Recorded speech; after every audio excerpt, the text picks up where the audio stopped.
Hello, hello. Welcome, everybody. I did not give any prior warning for this stream, so I think things are going to start off a little bit slow. And I'm also just getting everything set up here. Let me get the stream chat on. But happy Friday to everybody. Hope you're all doing well.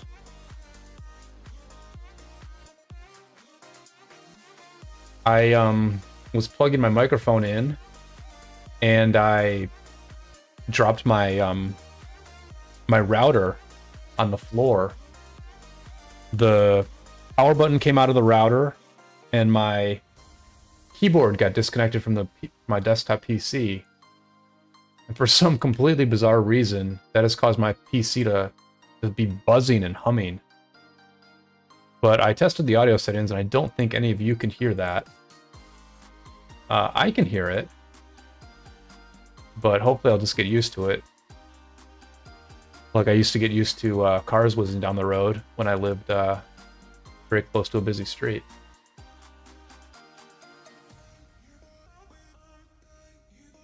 We have 24 hours left in the Lost Kingdom before it closes down. I have not been chaining barbs the last week or so. Hardly at all. So I haven't really looked to see if the number of barbs is slowed down yet. It looks like they're still spawning pretty well. So we'll do some barb chaining tonight. I'll perhaps finish off KvK. We'll take a look at what's happening in the world of Rise of Kingdoms. If there is anything happening. We'll play some Champions of Olympia. We will open some armaments. We'll look at the stats for the KvK that we are just finishing up, because the stats are pretty interesting. And I'm going to talk a little bit about my future in this game as well, because some things are changing for me. But we will wait for more people to jump on. We will wait for the live stream to get going. And then we will get into all of that. Be sure to throw a like on the stream. It's a great way to support my content. I very much appreciate all of the support.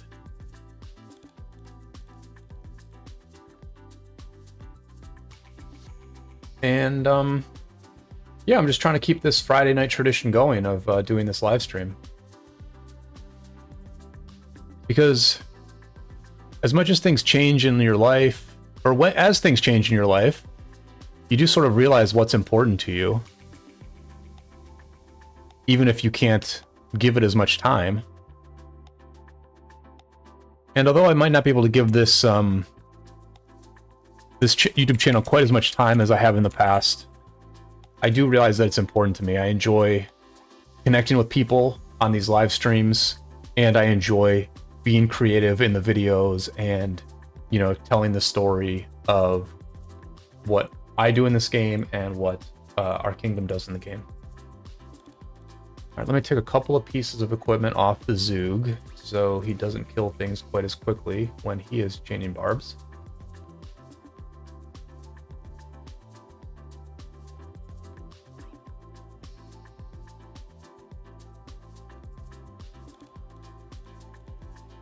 All right, I'm sharing this out in a couple of spots.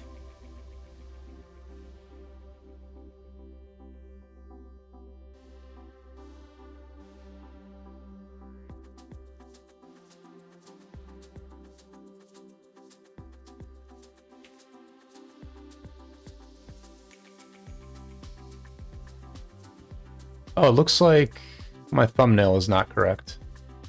Let me fix the thumbnail here. Oh yeah, I forgot to change the thumbnail. Where can I change that? There we go. Oh, I never downloaded it. Yeah, apologies that this is a slightly disorganized live stream. I'm just sort of doing it all at the last minute here. I kind of knew that I was going to do the live stream, and so maybe I should have been more prepared, but I was sort of holding out possibility that maybe I wasn't going to. And if that doesn't hype you up for a great stream, then I don't know what will, but just being honest. I've always been honest on this stream, and I don't know any other way to do it. And that is largely why I didn't really stream last week. HDT, welcome to the stream. I'm doing all right. I'm pretty stressed out these days, but I'm doing all right. Hanging in there. Oops. Look, I'm like not even paying attention to is Nevsky's going to chain barbs? No, Nevsky, you're doing ROF.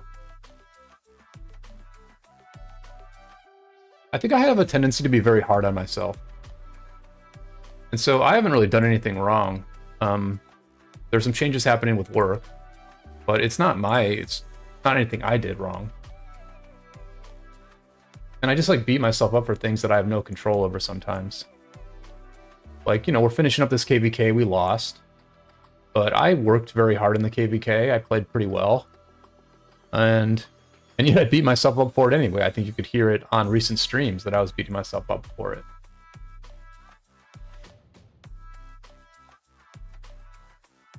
GSDT, I'm doing all right. It's just I'm not the best with change. I like consistency and stability. And quite frankly, that's one of the things I really value about doing this live stream, is that it is a consistent, stable thing that I do pretty much every Friday night. It's a way for me to connect with people. It's a way for me to, you know, talk about the wars that we've been in, talk about my thoughts on the game, give other people a platform to share their thoughts on the game. And that's been like a consistent thing for about 6 months now. And, you know, the audience has grown gradually. The number of people who view the videos has grown gradually. And that has become something that is valuable to me, that I really do enjoy doing this. So even on weeks like this, where I have really not paid much attention to Rise of Kingdoms at all, I've paid very, very little attention to Rise of Kingdoms. As you can see, I do not even have a attack bonus on. Even on weeks like this, where I'm a little bit, you know, don't have a ton to say about the game and stuff like that, I want to do the live stream anyway, because I just think it's a cool thing to do. And we are building a community here. Algebra, welcome to the stream. Hope you're doing well.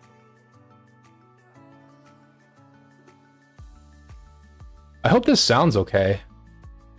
I hope this sounds okay. Looks like it's going okay.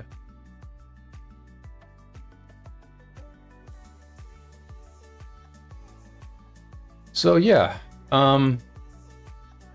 we are in the final. We are in the final day of the Lost Kingdom. I haven't really, you know, I'll say this about this Lost Kingdom, because there have been times where we've lost an LK, especially much earlier on in my ROK career. We've lost a Lost Kingdom, and then I would like look longingly at these valuable center zones, such as Orleans here, and just sort of be jealous of the nice infrastructure that the winning side has in place. You know, you'd see their marches gathering all these big tiles. You would see, you know, different players just safely leaving their barb killing marches out, killing these high-level barbs. You would sometimes see people hanging out at the runes, picking up the new runes, but looks like maybe no more runes are spawning? Is that what's going on here? Are there not any more runes or guardians?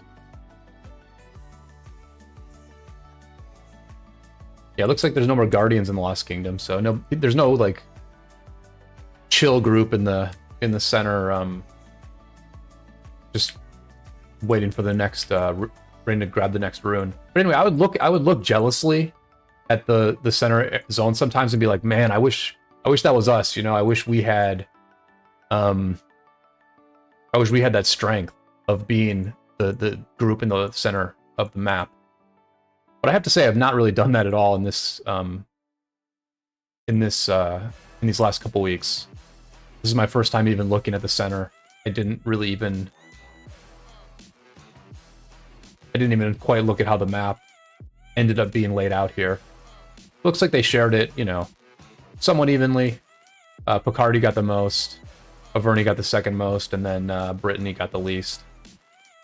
Which I think is pretty much reflective of the amount of contribution each of these camps did in the win.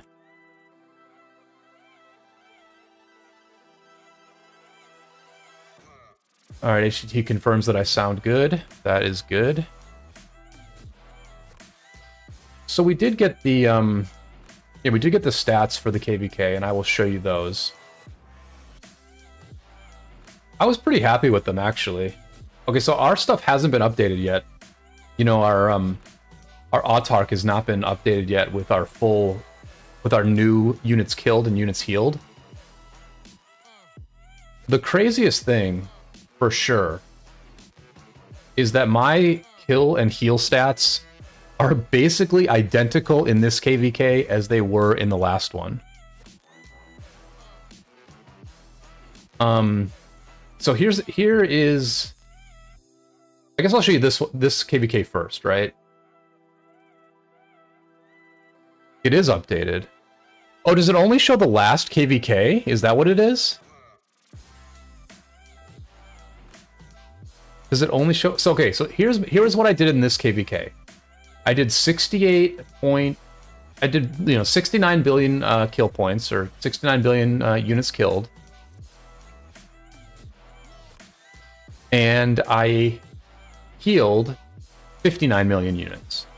So it was a 68 to 59 ratio. Oh, it shows the most? Oh, okay. So that's kind of lame. I thought they were going to show everything.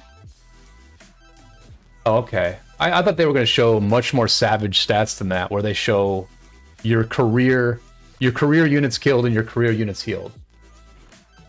But anyway, I did 68-59 in this KvK, right?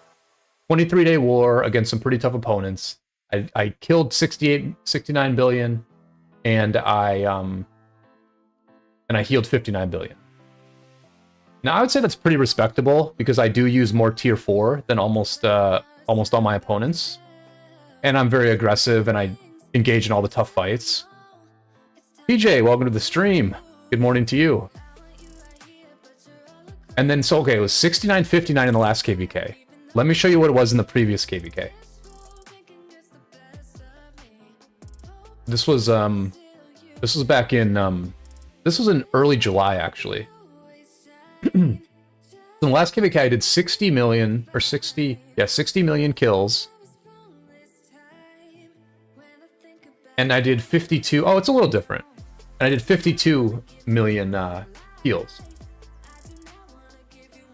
So I was like plus 10 million in, I was plus 10 million in this KvK. I was plus 8 million in the last KvK. So very, very similar stats across the two KvKs. This war, the last war lasted about 9 days. This most recent war lasted about 23 days. But I mean, ultimately, yeah, I'm pretty happy with this. This is a respectable ratio. It's not an amazing ratio, but I think it's respectable. You know, it felt at times that I was getting negative trades, quite honestly. There were times where I even said on stream, I think, that I expected to have a negative ratio in this KvK. So I'm a little surprised that I was in the positive. I certainly could have done better. I remember I left my marches out one time, and I think Maidenhell from LX17 killed all my marches that were just like sitting out there barb chaining. And so that was like a minus 500k trade right there.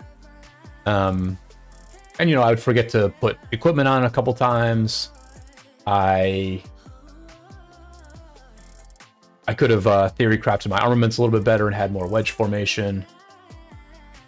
You know, there's some things I could have done differently to have a better ratio. But I would say that's pretty respectable considering how much T4 I use. And I'll go ahead and show you guys the overall stats as well, which I think the overall stats are interesting. I think they tell us I think they're misleading, quite frankly. And I would say right off, so I finished 83rd in kills overall.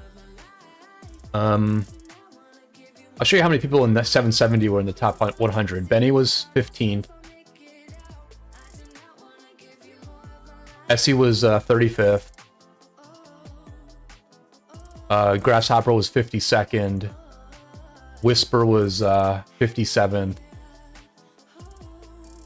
Hopefully I didn't miss anybody. There's Algebra. Algebra's in 74th. I'm in 83rd. And then Hangman is in 94th. And Ben's also finished in the top 10. Or top 100. So we had like 8 people in the top 100. Our Kingdom finished 4th in kills. And I think, you know... Here, actually, I need to write these down. This is like a little bit confusing, actually. Okay, so Gurvan... The purple two are Picardy, right? So Condi is 1393, and then LX17 is Boa in 5th place. So I mean, between these two groups, they did they did just over 8 million kills or 8 billion kills, and then our allies were here, and so between our two groups, we did just over 6. Now, I think what happened is that we were ranked much higher than this, but then we were not, we were not present in Kingsland, and so a lot of kills were generated in Kingsland, and we had no part in that, right? And so then, like, with alliances, I mean, this is just pretty... So what happens is, like, you basically get you get your score for the alliance you were fighting in when you got those kills, right? So DE93 is like the farm alliance of 1393, but they got more kill points than LN93 because they just tended to fight more often in DE93 based on how the map was. But I mean, if you look at like this, I mean, the top alliance here is Lost, right? And so it makes it look as though Lost had this like amazing performance in this KvK. And, with all due respect to our allies in 1903, they did not have an amazing performance in this KvK. And so, what do these stats really say? I mean, you can see they're lower in deaths and stuff like that. And, between our two alliances, we had like 430k deaths. And so that's certainly higher than a lot of these groups. But I don't know. I just think like kill points tell part of the story, but they just don't tell the whole story. Because I mean, sure. I mean, and here's the healing, by the way. I'll show the healing as well. So, in our alliance, we did 1.3 million or 1.3 billion in kills. Looks like the music stopped. Let me kick this back off. We did 1.3 in kills, 1.2 in heals. So like we had a positive ratio. And I think the Koreans had a positive ratio as well. They did 1.4 in healing and 1.6 in kills. So, all in all, even though we had a very tough opponent, even though we were playing from behind pretty much the entire way, we did end up having a positive ratio between kills and heals. And so I think that was, that's like pretty solid. That makes me feel better about what happened. Where we weren't really getting I mean, I don't know. You look at these stats. Let's look at our opponent's ratios as well here. So yeah, let's look at the kingdom ratios here for 1393. 1393 did 4.5 in kills and 3.8 in healing. So definitely slightly more positive than us, but not way more positive than us. 2217 did 3.5 billion in kills and 2.6 billion in heals. So 2217 was very effective in the open field. And I think that certainly was a big part of the story. I think the enemy had more speed ups and heals and speed ups and resources than we had, and so they were able to get back out on the field more effectively than we were. But I don't, but our ratios were not like so crazy that it was just that I would say we got dominated or anything. I mean, I think we had positive trades from a death perspective. I don't think you can really tell that from this whole thing, but I mean,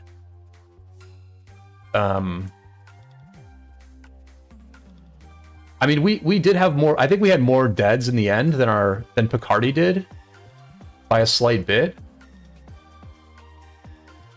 But we were also fighting other opponents. We were fighting 1v2 at certain times. I don't know. I'm not trying to make excuses or do anything. I'm trying to just give my assessment of these stats, which is, I don't know, I feel like pretty good about the stats.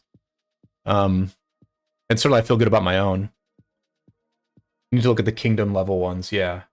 But the kingdom level ones, even the kingdom level ones, TJ, I don't feel like they I don't feel like they tell the whole story. I mean, what? Okay, so see, I mean, like 1903. Wait a second. So okay, I'm getting a little confused here. I need to look at what these actual kingdoms are. I need to write these down. Sorry. It's the whole thing is, they could do this so much better by just putting the kingdom numbers instead of the kingdom names, right? So 1903 is Gurvan, and 2313 is Ixcan. Okay, so I think I was describing a few things incorrectly there, but so they're Gurvan and 2313 is Ixcan. 1020 is Jesselton.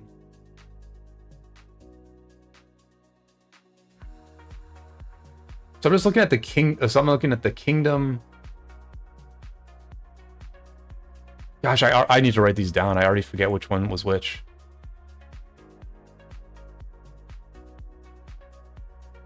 I'm sorry, y'all. Okay, 1903 is Gurvan. 2313 is Ixcan. And then 1020 is Jesselton. I remember that one. So, I mean, our allies... Yeah, so 1903 had the most kill points. Like, by kind of a lot. But I don't think you can argue in any way, shape, or form that 1903 played the best in this KvK. And I think our opponents generally said that we were the tougher opponent than their camp. But I mean, between Jesselton and 1903, they've got like 8.2 kill points. And between our two allies, we've got like 6.1. So, I mean, the truth is, based on stats, 1903's camp did way more kill points than we did. They did way more kill points. There's just no getting around that. They did way more kill points. But then the question is, did they play better than us? I mean, we fought the enemy for 3 weeks straight, basically, and gave ourselves, at one point, a very good chance to win. There was a brief time period where I think we had a very good chance to win this KvK. On the other hand, 1903, I mean, they came into Kingsland, they fought good for like 8 hours, 8 to 12 hours. Then they went offline. They free burned. The enemy free burned them almost all the way back to these passes where they almost got cut off on the first night. We then made a very, very good fort drop right here that distracted the enemy, forced them to build these forts right here. It distracted them for like 3 straight hours. That gave 1903 time in Orleans to stop the burning. Then there was a 3-hour server maintenance. And so then on day 2, 1903 was able to get back online. They made progress again during their uptime. It looked like we were winning. And then on the second night of the war, they went offline again, and they were essentially free burned out of King's Landing. Like, they just were free burned for like 10 straight hours, didn't defend a single flag, and that was part of what lost us this KvK, along with the fact that we made some mistakes as we were progressing in Ile-de-France. So, I mean, they held the enemy off for like a 1 day, whereas we fought them for like 21 straight days. And so, I don't know, I just don't think these stats really like tell... Like, I'm not doing this to badmouth anyone, I'm just doing this to say, like, what do these stats really tell you? Like, what do these stats, what do kill points in the absence of taking significant territory actually tell you? And I don't really think they tell a whole lot, you know? And so, you know, Ixcan 2313, who were our allies in La Marche, they were 3rd in kills, while largely fighting the non-toughest enemies of the opposing side. But then in deaths, they're down here in 8th. You know, like they're 3rd in kill points, and they're 8th in deaths. So I mean, it just totally depends on like what opponent you fight. It depends on what you actually do with the kill points you generate, whether you, you know, take and hold territory with those kill points or not. And, you know, I just think, you know, I think as with anything, the stats only go so far. And I think, you know, it would be nice to have some advanced metrics in this game, perhaps. Like, it would be nice to show the ratios on rallies and garrisons, right?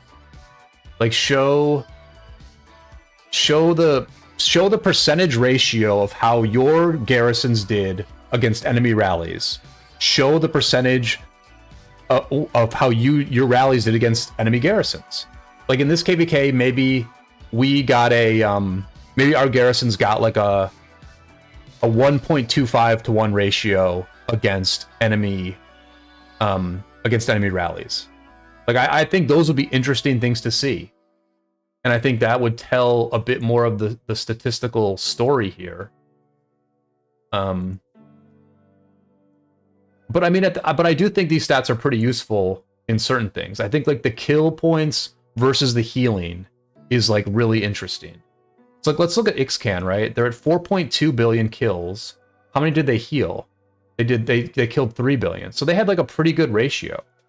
Like they had a pretty good ratio. They have like a positive 1.3 billion ratio. Let's look at 1903. 1903 has 5.8 and 3.4. So I mean, like 1903's ratio from kills to heals is like insanely good. It's like 2.4 billion to the positive. That's like an incredibly good ratio. It's an incredibly good ratio. And they are very strong in the open field. Now it's worth noting that they fought the weak. A lot of those kills were generated against the weaker enemies. And you can see like Jayamon here is 2.6 billion deads. How many heals are they going to have? 2.4.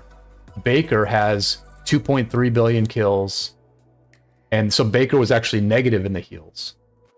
I think one thing you're going to see is like basically everyone's in the positive. So like what's Galloway? 943 healed. Oh, so Galloway's pretty negative. What's Lorg's? 1.2, 1.5. What's Jesselton? Jesselton is 2.5, 2. So I think one thing we're seeing is that basically everyone has like a positive ratio kills to heals. So I mean, I think the stats are maybe like a little bit weird. Oh, Taraman's pretty low. Taraman is pretty low. Anyway, I don't know that the kills to heals is going to match up exactly correctly or exactly even. Algebra says 23-13 played very well.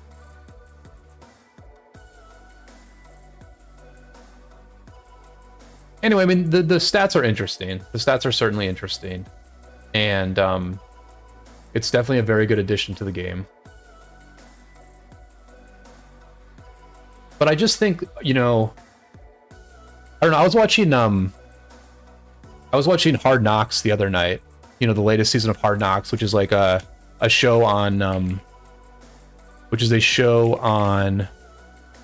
HBO that sort of it follows a team. It follows a team through the NFL preseason, right? And there's this guy Quinnen Williams who just signed this like huge contract. He signed this huge contract in the offseason. And in the first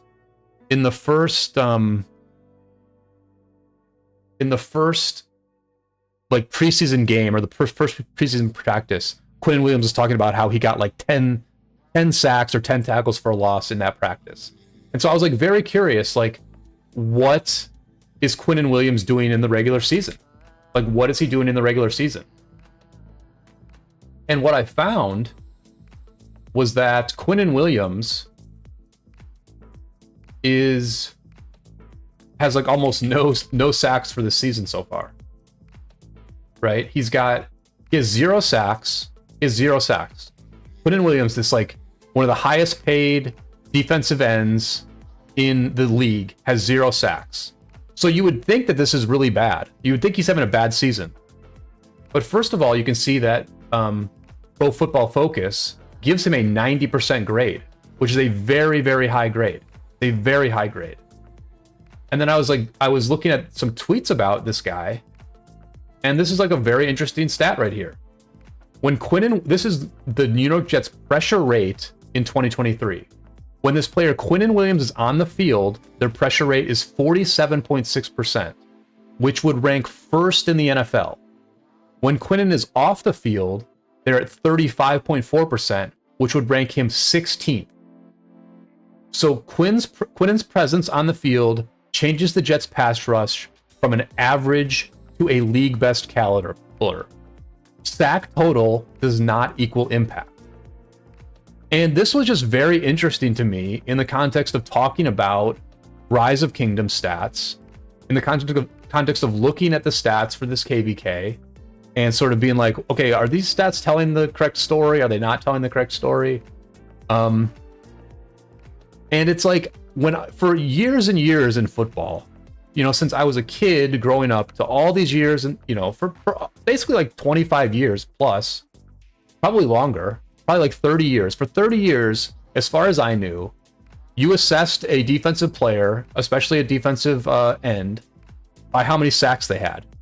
You just looked at how many sacks they had. If they had a lot of sacks, then they were a great player. If they didn't have a lot of sacks, they weren't that good.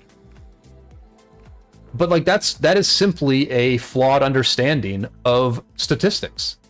Because someone could be a huge threat, and then the offense like double teams him every time, puts extra attention on that player, and then they don't get a lot of sacks, but because they're taking so much of the attention of the offensive line, their teammates get a bunch of sacks, and their teammates do a great job of pressuring the enemy quarterback. And so, you know, this was just a revelation I literally had last night from watching Hard Knocks.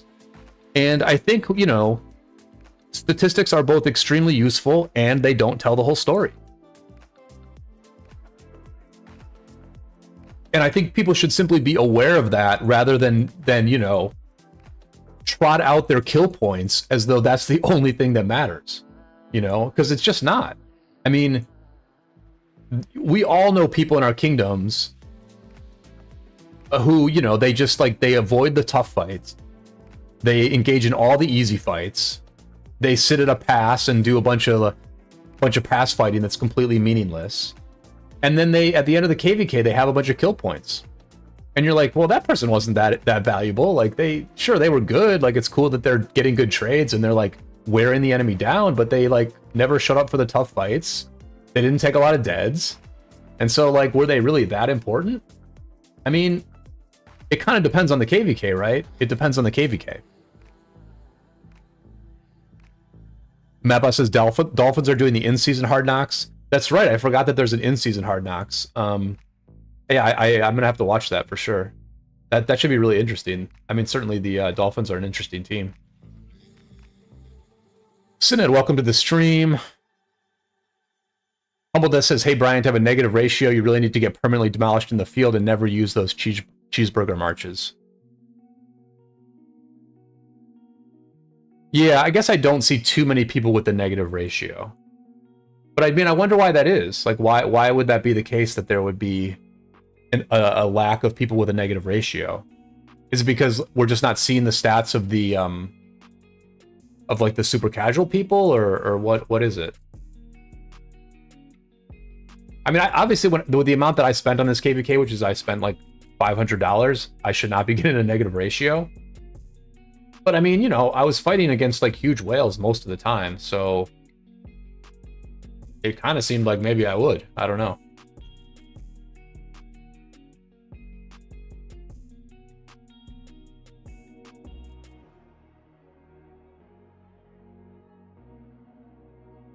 If Brian has a bad ratio, it's my fault. I forced him to join me in 3 steps versus 25 steps. What do you mean by 3 steps versus 25 steps?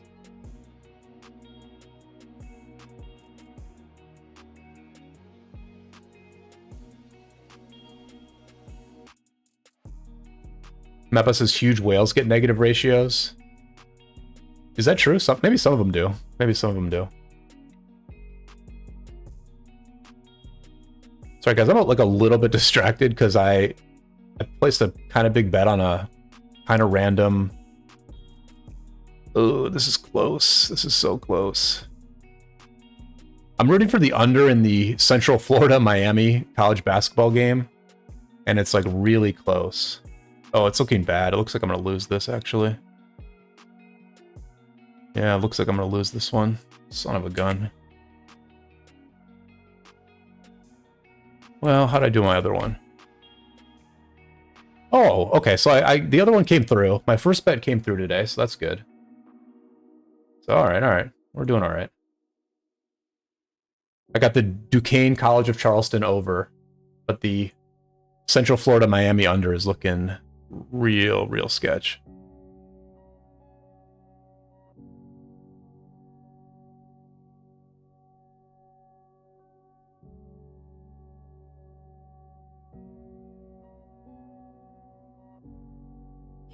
Humbledeath says there are many variables like your tech, march management, quality of your marches, if you fight for pure objective control, etc.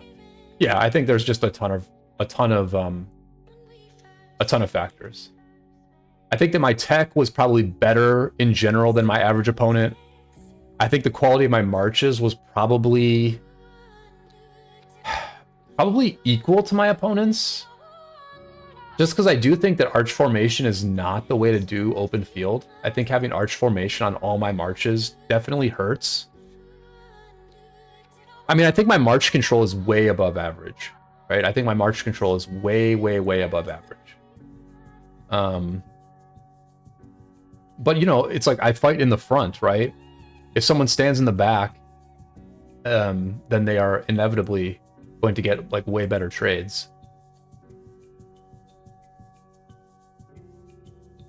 But there's certainly things I could do to like get a better ratio. One would be getting more tier 5 troops.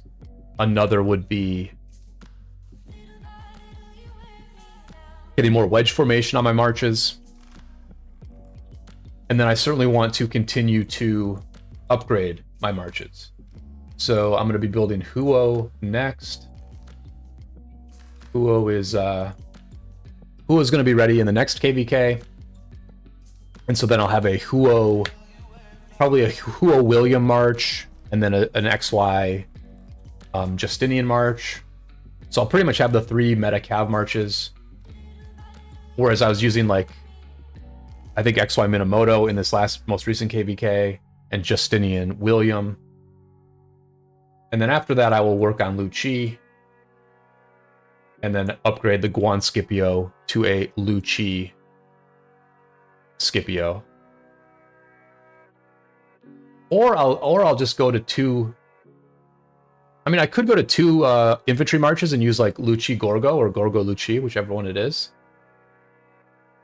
But the truth is, I don't think I'm going to be getting 6 marches hardly ever in this game.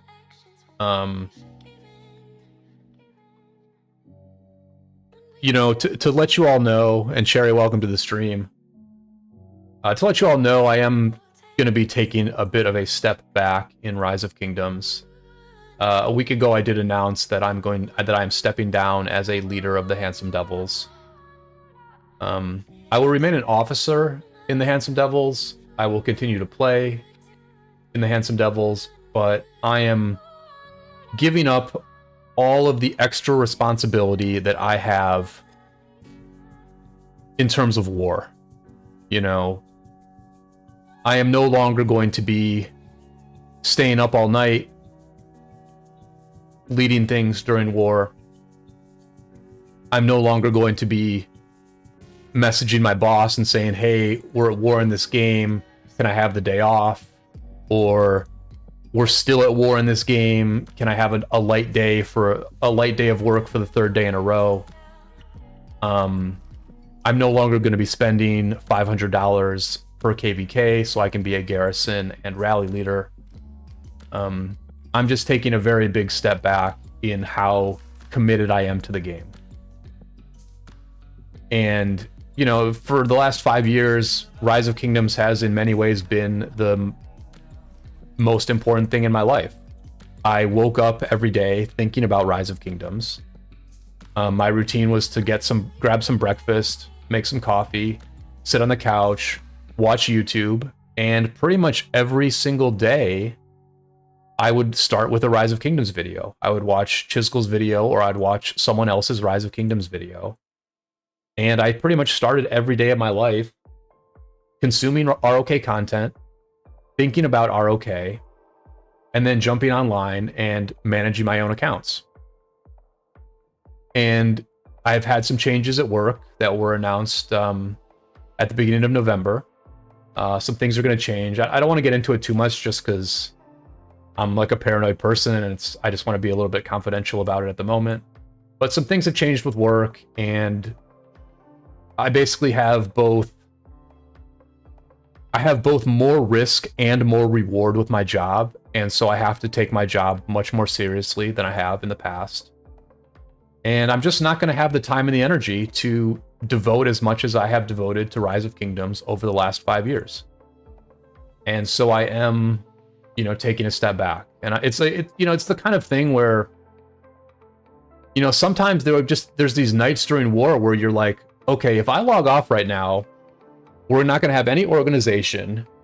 People are going to just start doing random stuff. We're not going to seriously defend or seriously attack.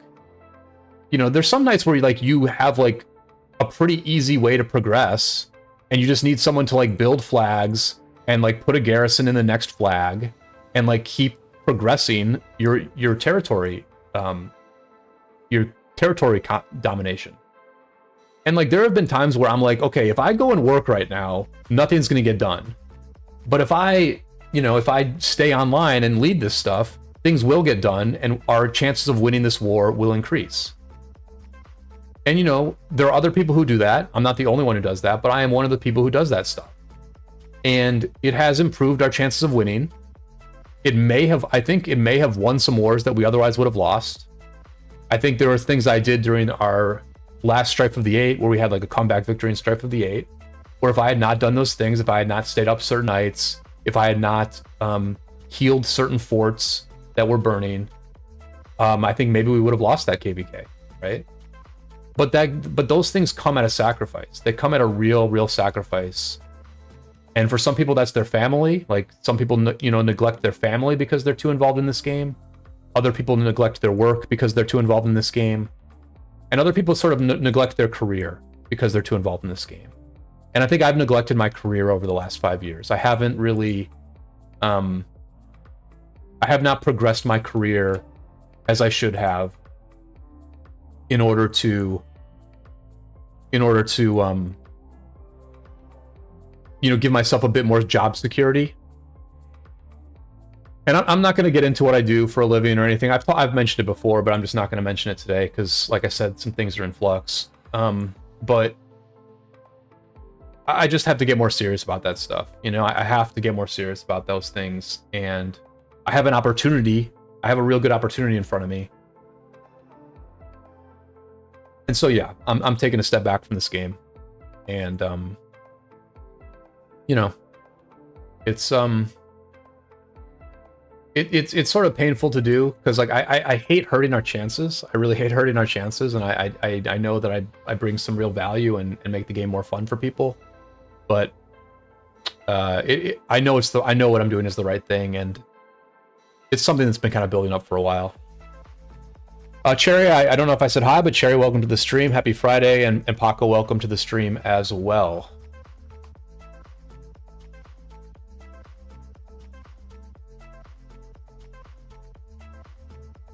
So yeah, it's just one of those things.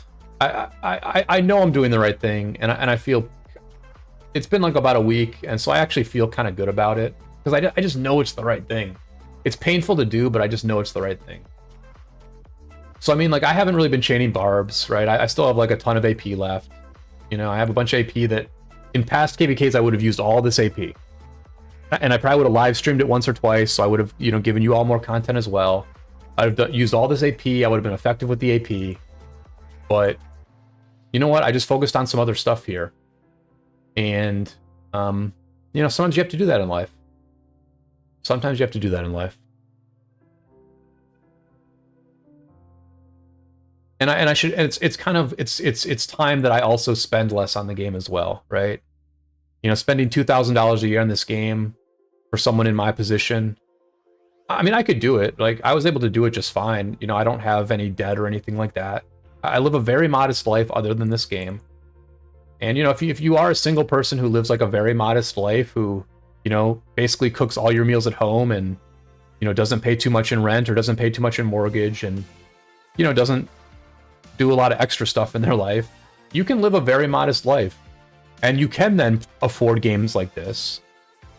But with the uncertainty that I have in my future, I just have to reduce my spending in this game as well. Paco says, all good things must come to an end. Take a step back sometime. Sounds like you are doing good with your job, though, so congrats on whatever it is and all the best for what it is. Yeah, I'm doing good, but it's also... there's some changes happening. I'm kind of in like a dying industry, and so... and like AI is like affecting my industry and stuff like that, and so I just have to... I have to prepare for the future, right? I have to, for what's left of this industry, I have to be very prepared for it, because in some ways I'm one of the absolute best. Like, I have certain skills that make me able to make more money than like anybody at it. But in other ways, I've gotten a little bit complacent. I've worked for the same company for the last 8.5 years because I really valued that stability, and that company is changing. And so I'm sort of like, I have to, I just have to get serious. I have to get serious for a while. The company that I've been with, for certain reasons, they've been fine with me saying, hey, I'm going to war. I can't work for the next 2 days.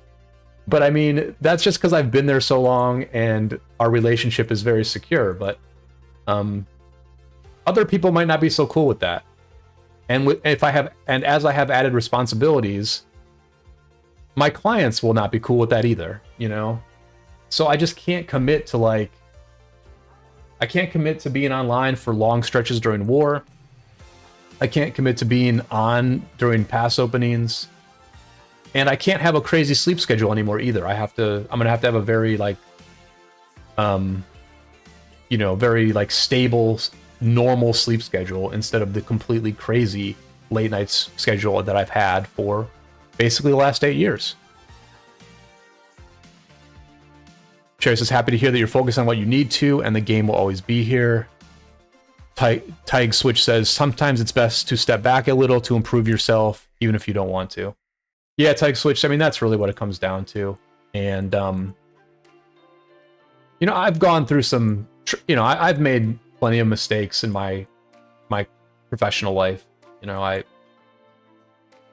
forgoed a traditional career to play poker for a living instead, and you know, my time as a poker player was fun, but once that's over, you're in like a pretty bad spot, you know, because you just don't have the professional network and you don't have the job skills to like have a good career after that. And I found something else that I was good at, and that was a very good job for 8 years. And ultimately, I got so comfortable at that job that I came out of gaming retirement and started playing Rise of Kingdoms. You know, I never would have played this game if I was not in an extremely comfortable position where I didn't have to like use a lot of mental energy for my job. I could just show up, do the job, and then put most of my time and effort into this game. But you know, that doesn't last forever. I mean, if you're in a position where you can do that, then you're a very lucky person. But for most people, that doesn't last forever. Either your family or your job or the desire to do other things with your life, those things come along and you can no longer play a game like Rise of Kingdoms at the level that I have been playing it at. And the title of this stream, I think, is What is a 10x Player in Rise of Kingdoms? And, you know, I think that I have been a 10x player in this game. I will show you the contribution from this KvK. And what a 10x player, what I mean by a 10x player is someone who, for their power, for my, you know, 80 million power, I do as much, I do the equivalent as what 10 players at 80 million power would do. Now 10x might be a little bit high, but I think it's higher than 5x. And to call myself a 7x player or an 8x player just doesn't have the same ring to it as a 10x player. But the truth is, I think what I really mean is you know, that I'm like a 7x player or an 8x player. And I will try to make the case for that with some contribution stuff. I'm gonna have to look around a little bit for the contribution stuff because I don't want to show all of our contribution.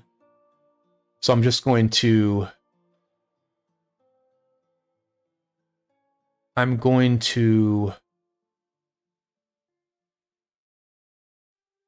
download. Where do I do this?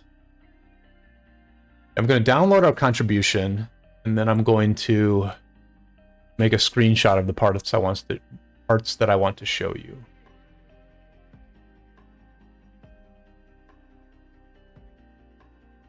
Because as much as this is like pretty freaking interesting, I don't really want to is this going to be the best way to do it?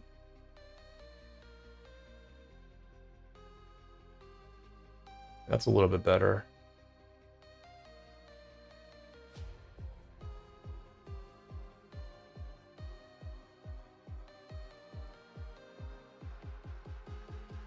Yeah, here, let me get this. Let me just give me a minute to get some of this contribution sort of visualized here.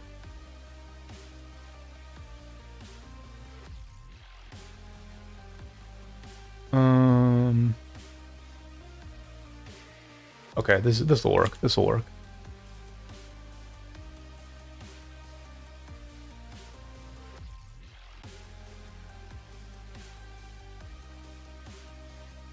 But I just think there are like some players who really do like a lot more than their contribution shows.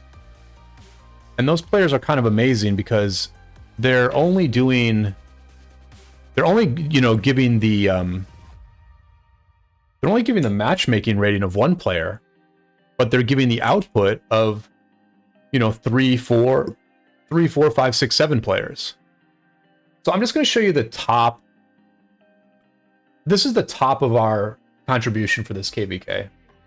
I'm not showing you the whole thing, but this is the top. These are 3 different contribution scores.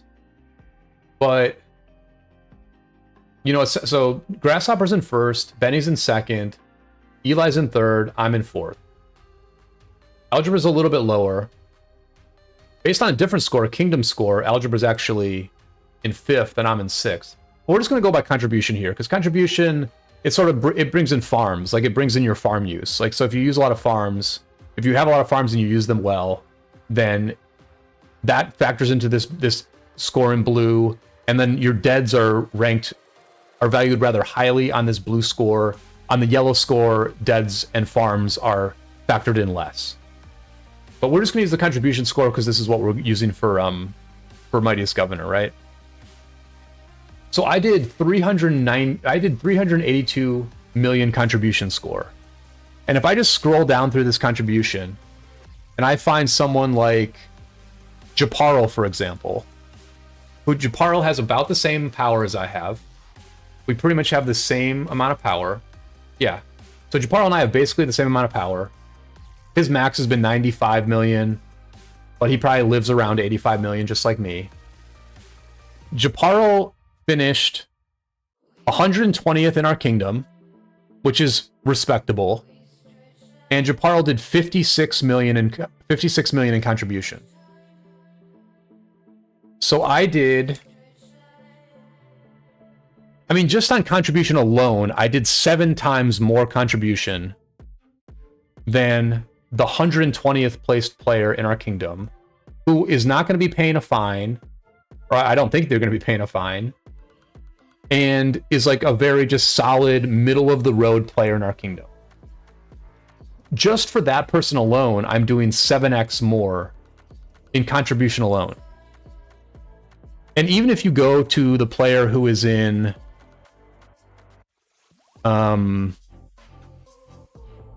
even if you go to someone like Shiv, who's in 73rd place, I did, you know, almost 4 times more contribution than Shiv.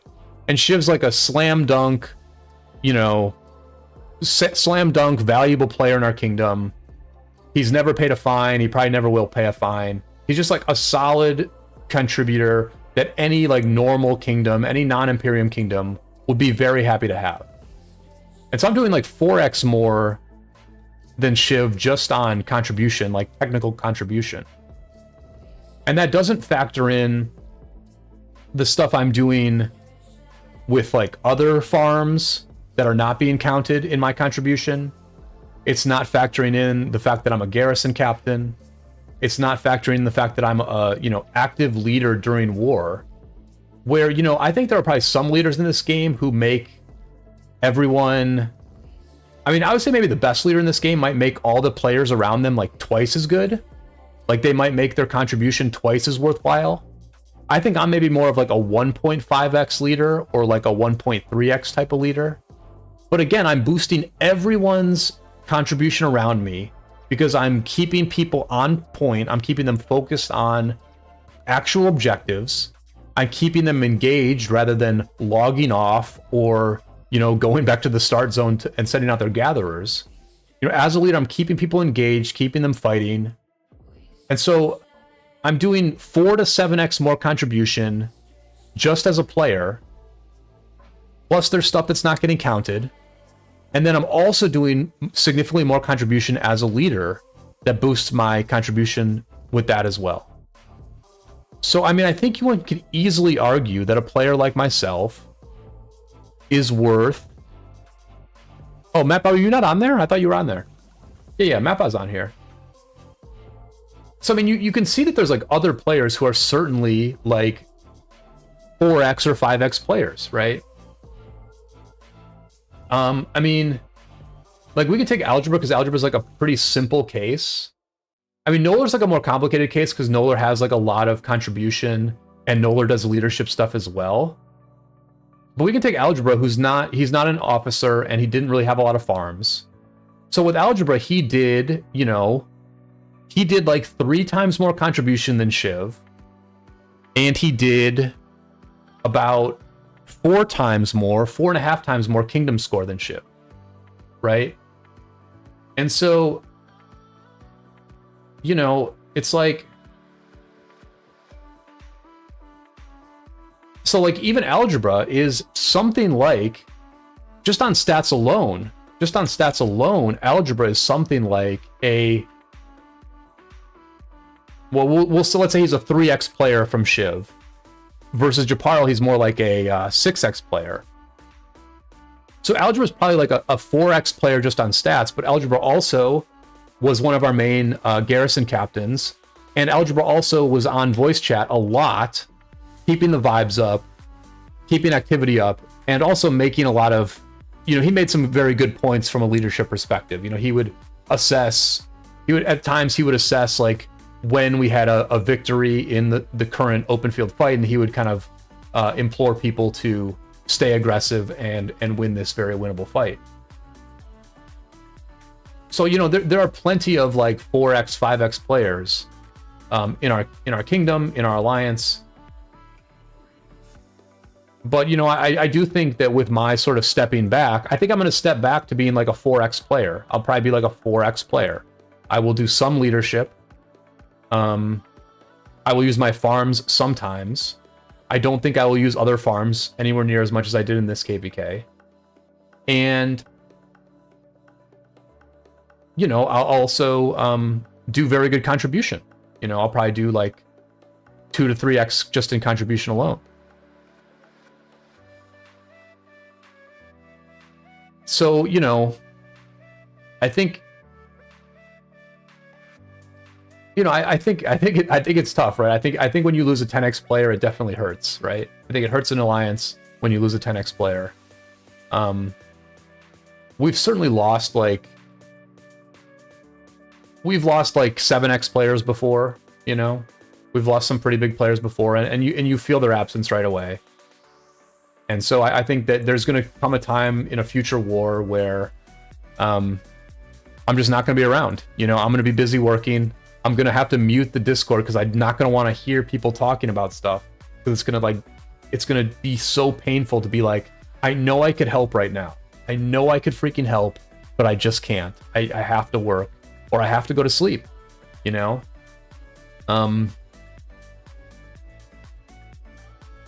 But that being said, in terms of telling the story of our alliance, we are in the midst of a very big migration.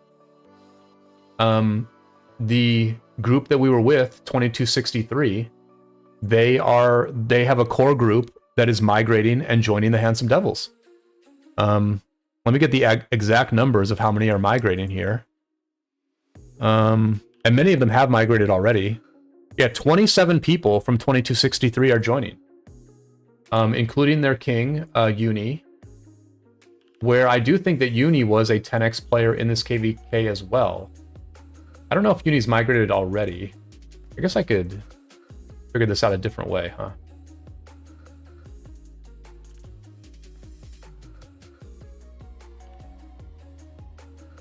Yeah, so let's see who's new here. Dark Wolf. Dark Wolf is new. Dark Wolf is going to be from 2263. So Dark Wolf migrated in. Bella is new. Bella migrated from 2263. I don't know exactly how many KP we're getting. I know Addy said it at one point.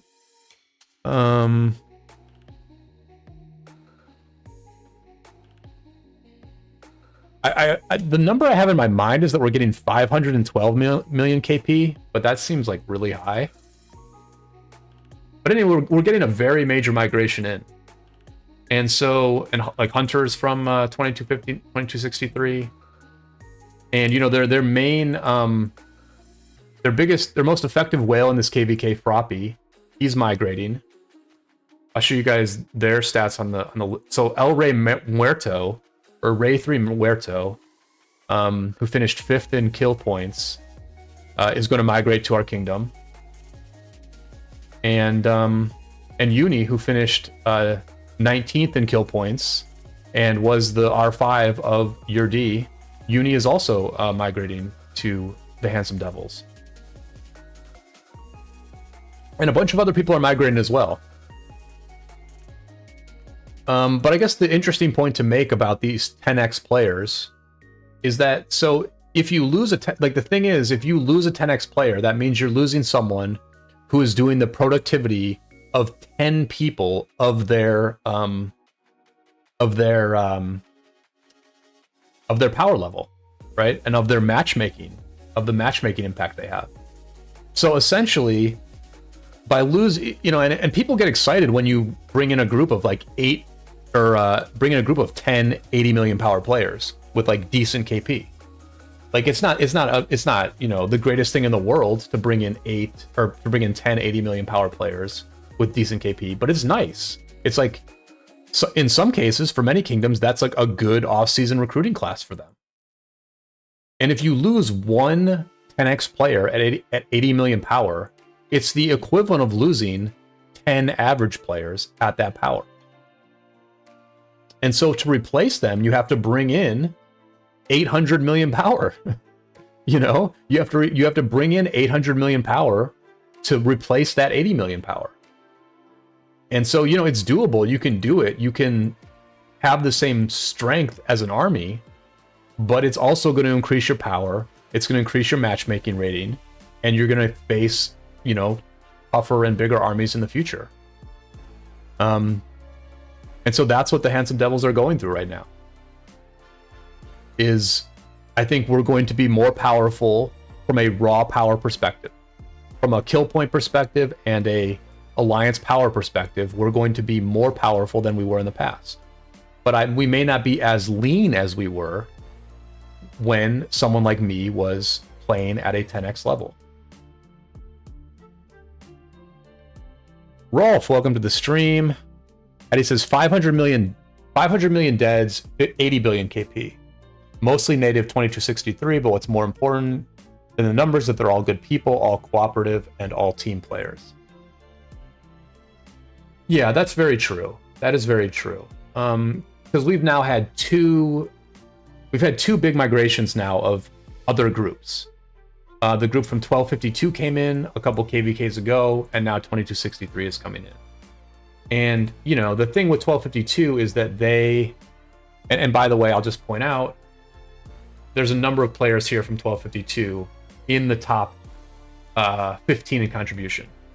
Nola was from 1252, Barney was from 1252, and Rafa was from 1252 as well. And if I had stretched this out even slightly longer, if I had stretched this out to the top 20, you would see 3 more players from 1252. You would see Anna, Ariana, and Natsu in the top 20. So we did a migration 2 KvKs ago, and in this KvK, that new migration group accounted for 6 of the top 20 players in our kingdom. And that's pretty major, right? That's pretty major. You know, the 1252 group has come in, and they're really great people, very easy to get along with. They have become a core part of the alliance. And, you know, if the same thing can happen with 2263, then quite frankly, we're going to be just fine with me playing less. Like, if we bring in a bunch more people where everyone gets along, and we have like more active people, more very good players, we bring in Froppy, who is going to be like a genuine whale, which is something we've never had. And we bring in Uni, who is as good a leader as I am, then we will actually be just fine. You know, it's going to be for me, it's going to be painful. It's going to hurt. It's just going to be hurt to not be as effective. And it's going to hurt to, you know, sometimes I'm going to fail to do events, right? I'm going to like forget to do Golden Kingdom. And I'm not going to do 1+1 forts. And I'm not going to spend on Mountain Warfare. And so I'm just going to be like worse at the game. I'm going to be like genuinely worse at the game. And I don't know, when you know... Wait, did I do something? What happened in Mightiest Governor? Why am I in 5th? Oh, that's just for the stage. Okay. Yeah, so anyway, like, for me, it's like, I don't know. I'm just... It's very hard to, like, not play my best, basically, is what it is. you know? It's very hard to like know what your best is and then do less than that.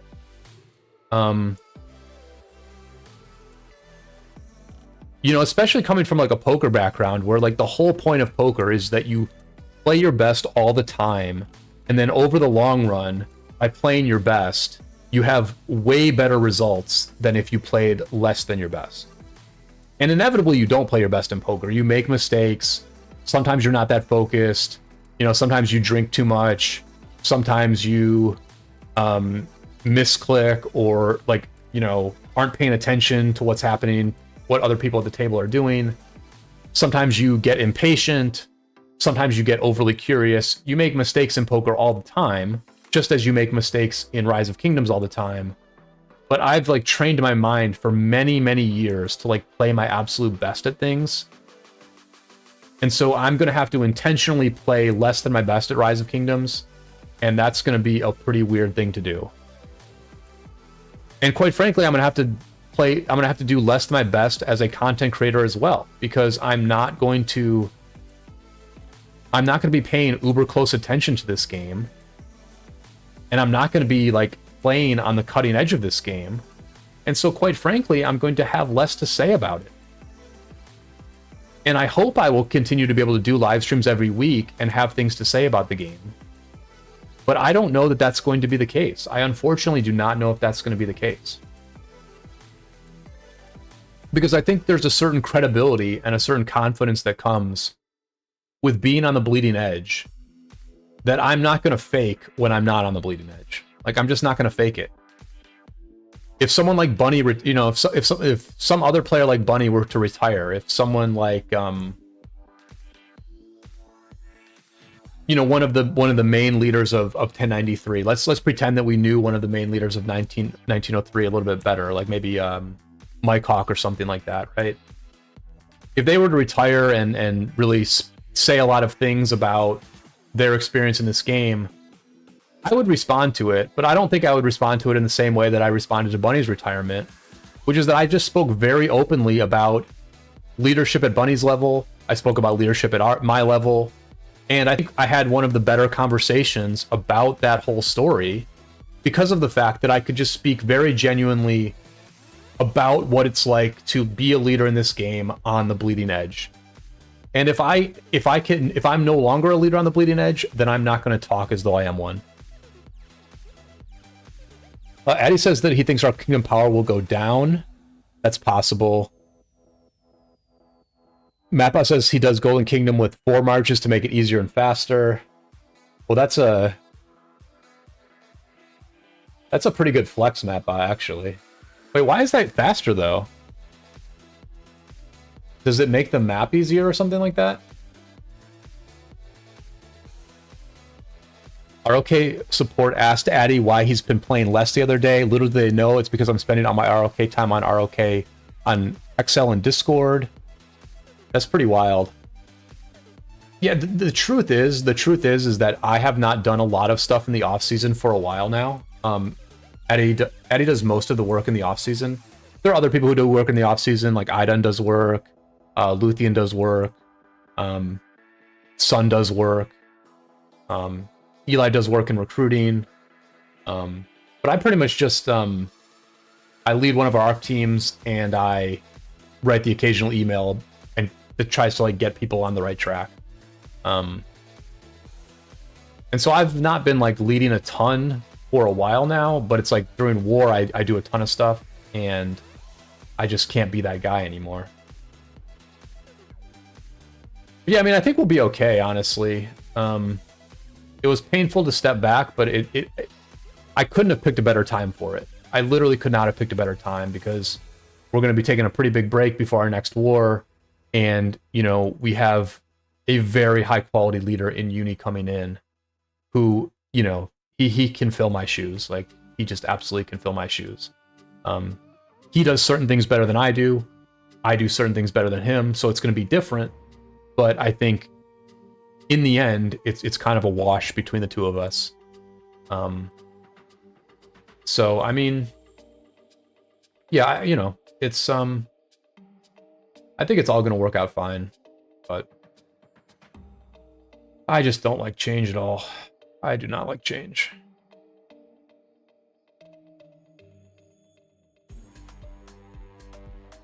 And I do very much like what's I like to know what's going on in ROK because it makes me so much better at content creation.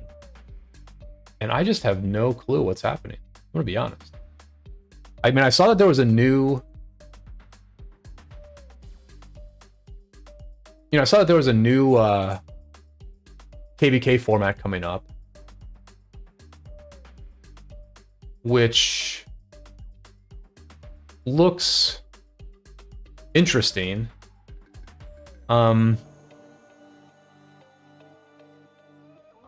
Yeah, I'm not exactly sure like how like serious of a mode this is going to be. I think it's hard to tell, right? Because they have like there's different phases to it, right? And each phase is going to last 4 days. So I assume that the phases are going to also coincide with new zones opening up. And so each zone is going to be a little bit different in some way. I mean, it's pretty interesting. I think the new format is pretty interesting because it does maybe spice things up in a positive way. Where I think right now we're essentially, the difference between the KvKs is basically like how hardcore they are, right? Like I would say that Strife of the Eight and Warriors Unbound are probably the most hardcore modes because they take the longest. The wars in Strife and Warriors Unbound take the longest. I would say Orleans is next, and Orleans is like in the same category as those two because Orleans wars are a little bit faster generally, but because it's so open field focused, it tends to be like very savage, and you can get like kind of wrecked. I guess I would say. When it's possible to have a garrison, when it's possible to defend flags and defend passes, it gives the defense such an advantage that it slows the war down, which makes the wars more hardcore in one way because they take longer, but it makes it less hardcore in the sense that one team is not so easily able to dominate the other. And then I think you have things like, and I think stratagems is probably, I haven't played stratagems enough to know exactly where it fits, but stratagems is probably on the Orleans level, I would think. Because you have very boosted marches and, there's like roughly the same number of zones in stratagems, Like zone 5 is kind of not super important. And then zone 6 is super important, just like it is in Orleans. So, I mean, stratagems is also sort of very hardcore. And then you have like Nile and Anthem that I would say are the casual KvKs. And I think if anything, we would want the new KvK tides to be somewhere in between. Like not as casual as Heroic Anthem, but not as hardcore as the other 4. I mean, personally, I think that's what we need. I don't think we need anything more hardcore than Siege of Orleans, but at the same time, I think we probably... But at the same time, I don't think that... Strife of the Eight. I don't think Strife of the Eight is like the perfect platform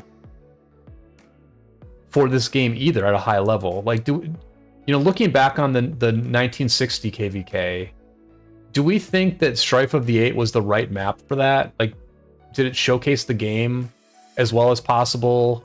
Did the players get to have the war that they wanted on that map? I mean, I'm not sure. Like, it was a very long war, but it was so heavily fort focused. It was so heavily like rally and garrison focused. I mean, 1960 dominated the open field for such a long stretch of time, and yet their progress was rather slow for a lot of that time. And I don't know that that's the perfect. I don't know that that's the perfect map for like a high level war like that was. I think something that's a little bit more open field focused would have been better. Adinavo says, Nooney is a different player. Nobody can fill your boots, but we can work different angles to try and get the same output. Just got to continue to bring in great players and cut players who aren't as dedicated. Yeah, I mean, so, Addy is, Addy's still right at the top of his game,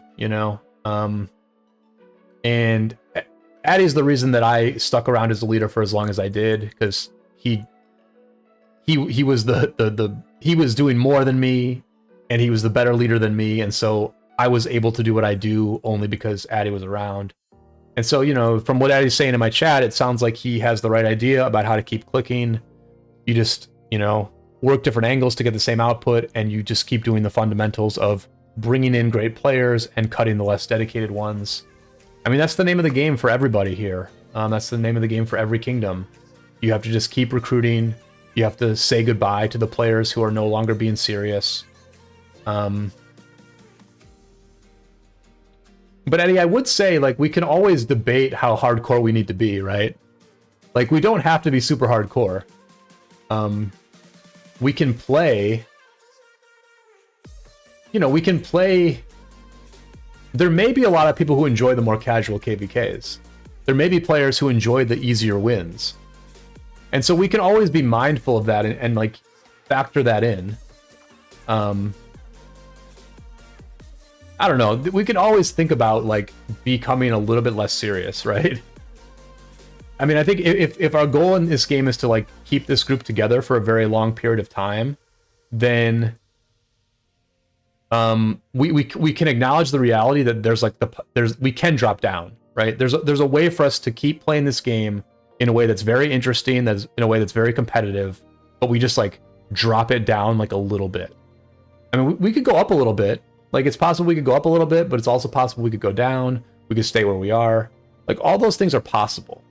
And if the goal is just for, like, the most number of people to have the most fun for the longest period of time, then we can play with that spectrum a little bit as far as how serious we are. That's just my 2 cents. Because, I mean, with the players we're bringing in, which we're bringing in 80 billion KP, yeah, we're bringing in 80 billion KP, which actually isn't a ton. That's not really a ton. It'll put us ahead of the Korean alliance. Like, we'll have more KP than the Korean alliance. It's not a ton of KP, but it's a decent amount of power. And I haven't really looked through the contribution enough to know how many people we're going to have to get rid of. Not really looked at that, but you know, I don't even know what I was saying. Let me read the chat. Ari says, I hate forts now. He wants a big open map to counter forts. And he says, the issue with how hard we fight is mainly just a map issue, though. You can either play HA, play Strife, or play with ridiculous mechanics. Well, I mean, we made a choice in this KvK to fight hard, even though it looked like we were going to lose pretty much the whole time, right? You know, we set up a fort wall that kept this fight going. We went into Zone 6, fought very hard in Zone 6 for, you know, a day or so. Even though basically it looked like we were going to lose the whole time, right? So I wouldn't really say it was the map this time, because Orleans wars can end fairly quickly, right? You know, our last Orleans war ended in about 9 days. And I've seen many Orleans wars last only, like, yeah, they last like 2 or 3 days in Kingsland, and the Zone 6 fight lasts for, you know, maybe 5 or 6 days. So I mean, obviously that the 2489 KvK did last an incredibly long time in Orleans. So maybe it is the map. Maybe it is the map to an extent. But we also made a choice in this one to be, like, super serious, right? We were super serious. A lot of kingdoms in our situation would have waved the white flag instead. Let's move on to the next one.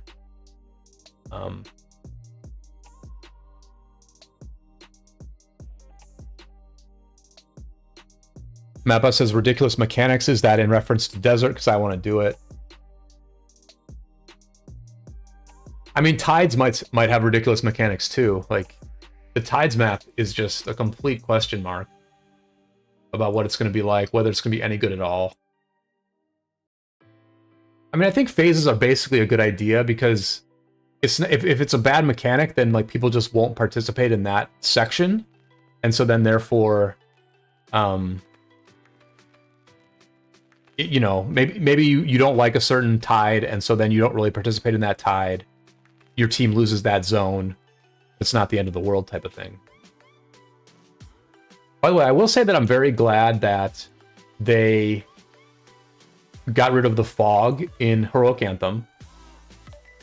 I'm also glad that they extended how long Heroic Anthem lasts to be as long as the other KvKs.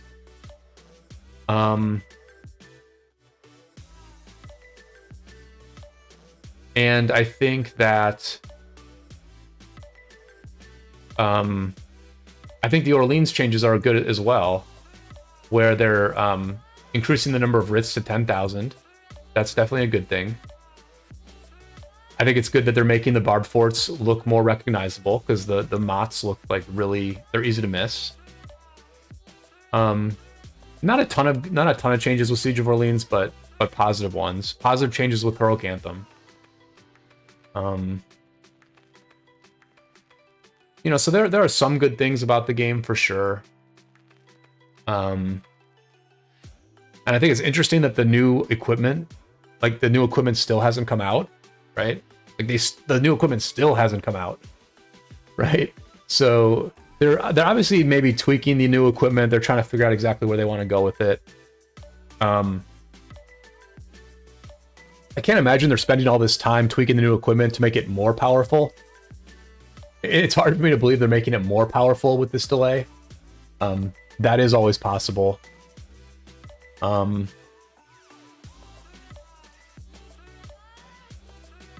Yeah, I mean, you know, I think the game's in a decent spot. I think my perspective on it's going to get pretty interesting as I become more casual, right? I'm gonna break the addiction to the game a little bit, and then I'm gonna have a different perspective. And you all are just gonna have to see what insights that gives me. You know, the change in my mentality so far is mainly just that I'm like seeing how much work this game takes, and I'm sort of like, man, it's a little ridiculous how much work this game takes, right? You know, if you're not going to spend a bunch of money, you either have to spend a bunch of money on this game, or you have to put in a ton of work. And I don't know, that's a little bit, just a little ridiculous, you know? It's a little ridiculous. The alternative would not necessarily be better, because the alternative would be... actually, the alternative would be better, to be honest. I think the alternative would just be like more people have the ability to like fight for longer, and everyone just has the ability to spend less and or put in less work. And I think that would just like basically be better, right? Because we could still just fight just as much. Like if you gathered 25% more resources per tile than you do now, or if there were more ways to reduce healing speed in your hospital, or you got more speed ups from events, or you got more gold heads from events, then basically we would all just be able to fight a little bit more. We'd all get meta commanders a little bit faster. And explain to me what the downside of that is. Like, I don't really see the downside. I mean, the downside is that Lilith makes less money, but other than that, I don't really see a downside to making this game less work. And so, like, it's kind of messed up how much we have to work in this game.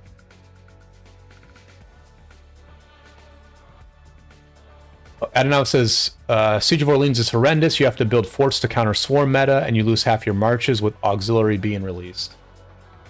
Yeah, but I like how fast... I like that Orleans is fast, Addy. I like that it's fast. I like that you're not rallying forts all day, right? I mean, like, look at how long it took 960 to get through a Zone 6 against 2268 and 1v.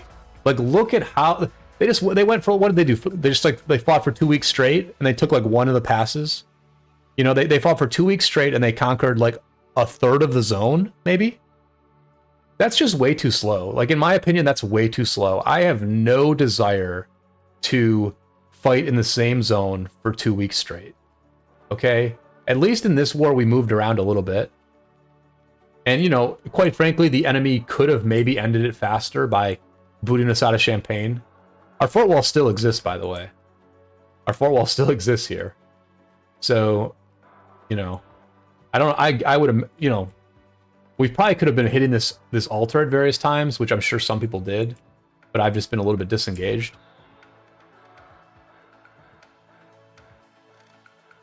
Imperium KvK has infinite forts. Right. I mean, you know, there are more. Like, here's one thing. Here's one factor that we kind of realized in this KvK, right? Is that if you have a bunch of bots farming resources for you, those bots are going to, they're going to click these alliance skills, right? They're going to go over here and click the alliance skills because they're bots, right? You know, I'm getting less serious, so I'm just going to say what I'm going to say anything at this point, right?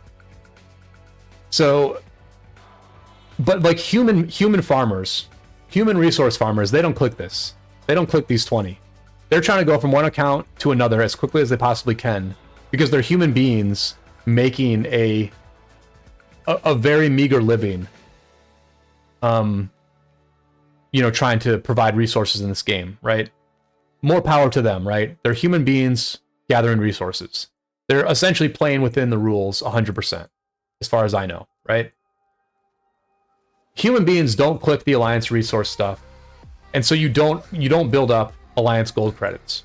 You don't build up alliance gold credits in your farms nearly as much because human beings don't build these credits up for you. But bots do build these credits up. Bots build these credits up. And so kingdoms that use bots have way more forts in their farm alliances because of the fact that they use bots. And maybe they have more dedicated players too. You know, maybe they have more dedicated players, that's fine. It's a combination of both. So yeah, these Imperium KvKs, because they spend money and because they gather resources in a variety of ways, they probably have a ton of alliance credits, and so they can build endless forts. We're not in that position. Most kingdoms are not in that position. And so forts are somewhat limited in some KvKs. But personally, I still think, you know, we did play a Strife of the Eight that lasted for like 17 days. That lasted for 2.5 weeks, right? So Strife of the Eight is a little bit long for me. I like that Orleans is faster. And you know, I just described another thing about this game that's kind of messed up, right? On the one hand, it takes a ton of work to just play the game. On the other hand, these Imperium kingdoms and very well-capitalized kingdoms, they have unlimited forts. Everyone else doesn't. They didn't do anything to get all those forts other than spend money and use bots. And so, you know, that's an unsatisfying mechanic in this game. Maybe there should be ways for us to get forts on our farms. Maybe if we, maybe, gosh forbid, maybe Ark of Osiris should give Alliance gold credits. You know, God forbid you win an Ark of Osiris match and you get some friggin' Alliance gold credits, right? That kind of thing. Like, give us some Alliance gold credits for doing cool stuff in this game. Give Alliance gold credits in Alliance mobilization, right? Give us an option on one of the levels to pick a bunch of Alliance gold credits. Because I would freaking guarantee you a bunch of people in the Handsome Devils would pick Alliance gold credits. Right? But instead, we're stuck with very few credits because we don't do the things to get credits. We don't do the unsatisfying, janky things to get credits. Because we're too busy gathering resources, chaining barbs, doing barb forts, and, working so that we can pay for the stuff in this game, right? So anyway, that's kind of where I'm at, I mean, I don't know. I just think we have to rant about this stuff. Like this game is cool, but this game is far from perfect. This game is far from perfect. And, it was one thing when I was on the bleeding edge, but if I'm going to get more casual about it, my gosh, ease up on us a little bit. Just ease up on us a freaking little bit.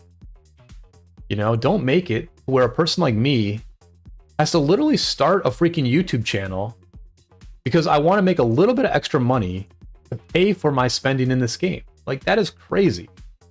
That's part of why I started this YouTube channel, or why I've kept it going, is because I wanted to make enough money to cover my spending in the game, right?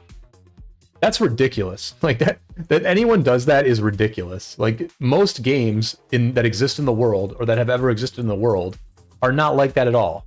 You know, and that's why people badmouth pay to win. Pay to win has its advantages, but it also has its disadvantages.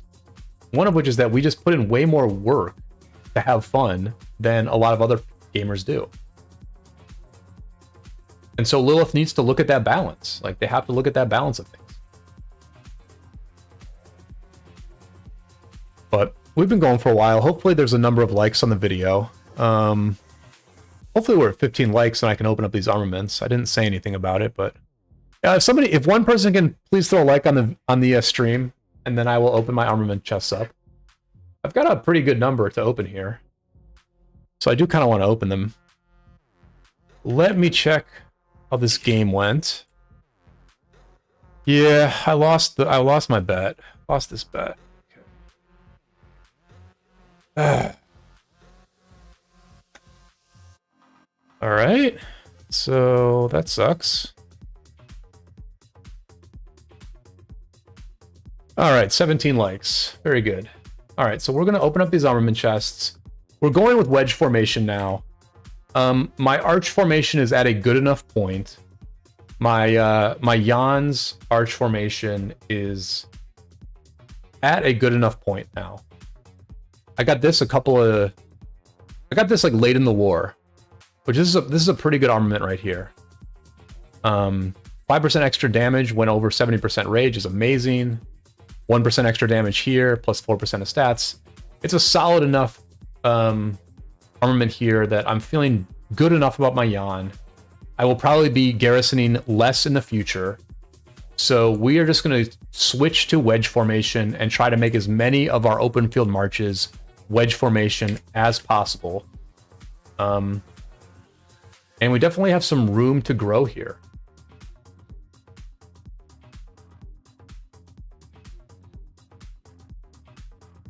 So we're just going to zip through these blues here real quick. Nothing yet. I'm basically looking for about 5% of stats. If something is like 4% plus, I'll probably lock it, but I think I probably need 5% of stats in all slots. Aria says, people always find ways to abuse the system. In Game of War, we had pack dealers that could get us discounted bundle purchases. The game developers got so greedy, it became purely pay to play. Patty says, 1818 leader got banned for doing that in Call of Dragons. Yeah, I think he did a little bit more. I mean, as far as I understand that there's some discounted bundles in this game now, something called like Flux bundles or something like that, which I have not looked into yet, but I will check out the Flux bundles. Because I still plan to spend a little bit in Rise of Kingdoms. All right, we got a legendary here, but it's no good, but always nice to have some recyclable oranges. Nothing yet.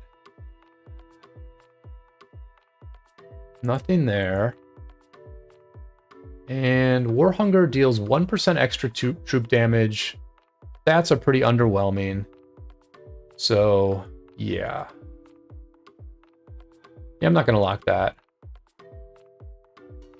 I did hear one rumor about... I heard one rumor about inscriptions that if you put a new inscription on something, you no longer get a fresh 10 transmutes. Did anybody... has anybody tried that out yet, or anybody know anything about that rumor?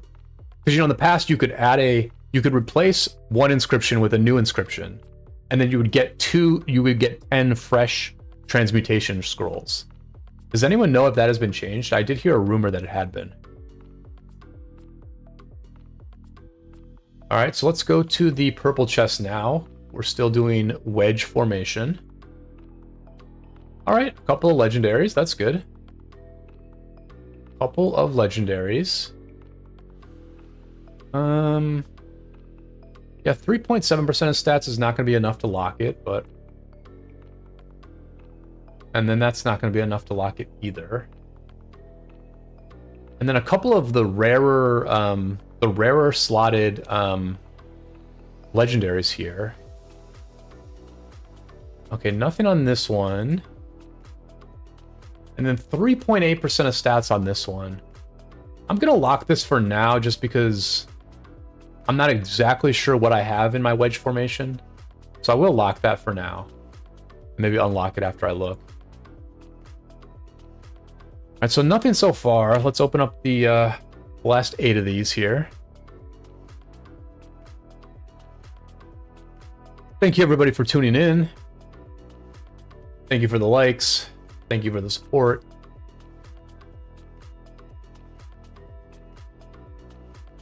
And now we just need that streamer luck.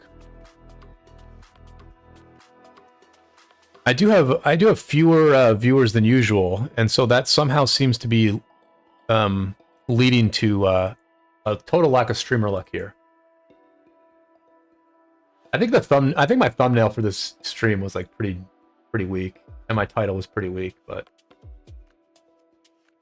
it also might just be like a very slow time in ROK. As far as I know, there are not any big high-profile wars going on.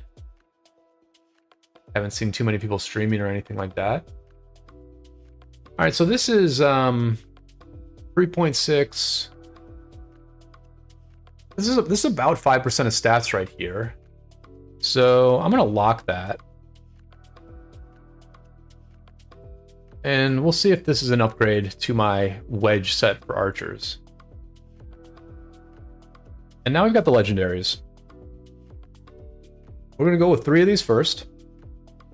I'll say a little prayer to Mag. I haven't done that in a while. I'm gonna pray to Mag for something good here. And here we go with the legendaries and wedge formation. Show me an inscription. All right, very nice. 2 inscriptions here. 2 inscriptions. Nothing on this one. Let's check the scroll slot next. There might be a star fight between allies in 694 KvK. Interesting. Interesting. Okay, so this is pretty weak. Yeah, Bellicose I think is pretty weak if I'm not wrong. Yeah, I'm not gonna lock that one. Smite. What is Smite? Oh! See, this is so messed up though. I have Smite on a wedge formation armament. What the heck? What the heck, dude? Smite must be, Smite is new or maybe it's old? I don't know. Anyway, there's Smite, 2% extra normal attack damage on wedge formation. That's a rip. But so this is 1% all damage or 2.5% of 2.5% of stats plus 1.7% attack. That's going to be 4.2% of attack. Not amazing, but I am going to lock this because I think it might be an upgrade. It's possible it's an upgrade. And let me go ahead and open these last 4 armaments for this week. Here we go. Show me the inscription. That's a rip. That's a rip. Yes, this is okay archer piece. 3.1% archer health is pretty good. So I'm gonna lock this one just in case this becomes relevant somewhere time down the road. Nothing on this one. And 3.1 archer defense and 2.4% cav health. I don't think this is enough to lock on the scroll slot. You know, I mean, the thing with the inscriptions is that it's going to be like a very long process. It's going to be a very, very long process to get my wedge formation armaments to a point where they're better than my current arch formation inscriptions, right? Because generally speaking, I'm, you know, on somebody like Boudica, for example, let me tell you how many stats I need to replace this arch formation. So I've got 15.9, 21.9, 22%, 27%, plus evasive is going to be... So like I've got like 29.5% of stats on this Boudica. It is arch formation though, so I think at around 25 or 26% of stats, I think at that point it would be worthwhile to switch to wedge. But let me wait, what? Why did that just happen? Oh, this was already set up. Okay. So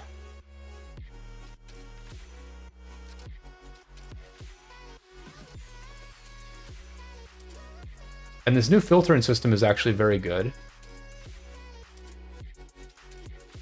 And it looks like this is just going to give us... Oh, this is a pretty good armament right here. Yes, the thing I just got is the best one I have. Oh no, this is a little bit better. Okay, this is a little bit better. And then this one is kind of good too, right? This is going to be... This is like 4.7% of stats. So let's just see what I have in wedge formation for the archer, like right off the bat, right? I've got 9.4, 12.2. This is like 4.5, so 16.7. Plus this is like, I have like 20.2% of stats already on the Boudica in wedge formation. So I really only need to get another 5% of stats or so where this then becomes a better formation for me. And yeah, there's some room to grow here. There's definitely some room to grow. Let's see if I got any upgrades for the Cav.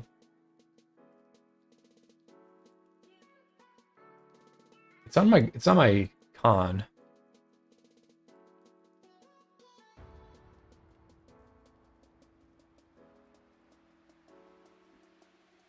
Yeah, so my wedge formation for archers is actually pretty good already.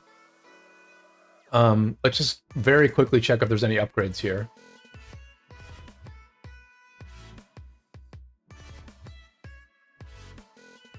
Yeah, it doesn't look like it. Doesn't look like it in this slot here. Doesn't look like it in this slot either. The new filtering system is super good. This new filtering system saves a ton of time because you can just click on like the top 3 or so, and I think you're not really missing anything. I mean, maybe with with a legendary inscription you might be missing something, but those are easy to spot, right? Yeah, so this slot is like way struggling. And is this an upgrade? 3.4% march speed plus 1.8% health versus 3.7% of stats. I think I would take the stats here. I think the stats are better than the march speed. Yeah, right. Yeah, I'd say the stats are better than the march speed. So I mean, with the con, I'm already at. Well, with the con, I'm at 16.4, maybe 17. I'm only at 17 on the con, but it's like once you add the wedge formation to one of these, or the hunter inscription to one of these, like if I added hunter inscription, I added it to the Boudica right now, my wedge formation would immediately be better than my arch formation, like immediately, as soon as I get a hunter.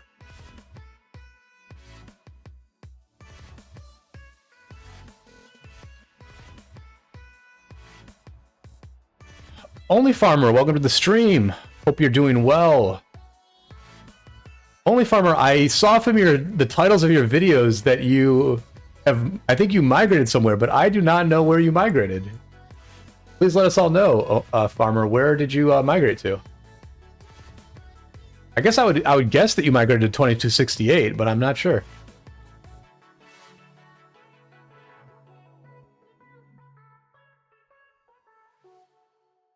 So yeah, I'm going to send my Zoog home, and then I'm going to do some Champions of Olympia. Let me very quickly... I'm going to very quickly check some scores here. some college basketball scores because I made a bunch of bets tonight. I think I bet the under in BYU, so that one's looking good at the half.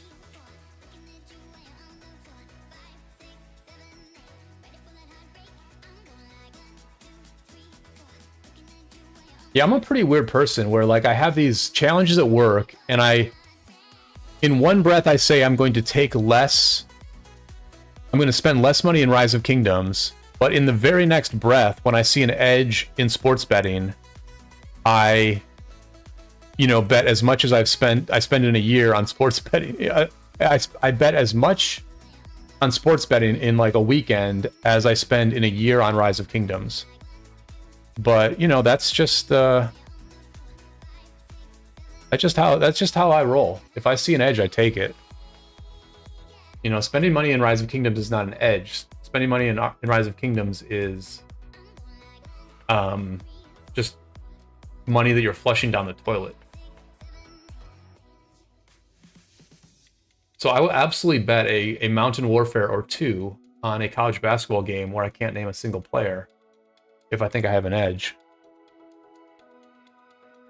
Okay, so San Diego State BYU's under, and that one's looking good. And then I've got Eastern Washington versus Mississippi.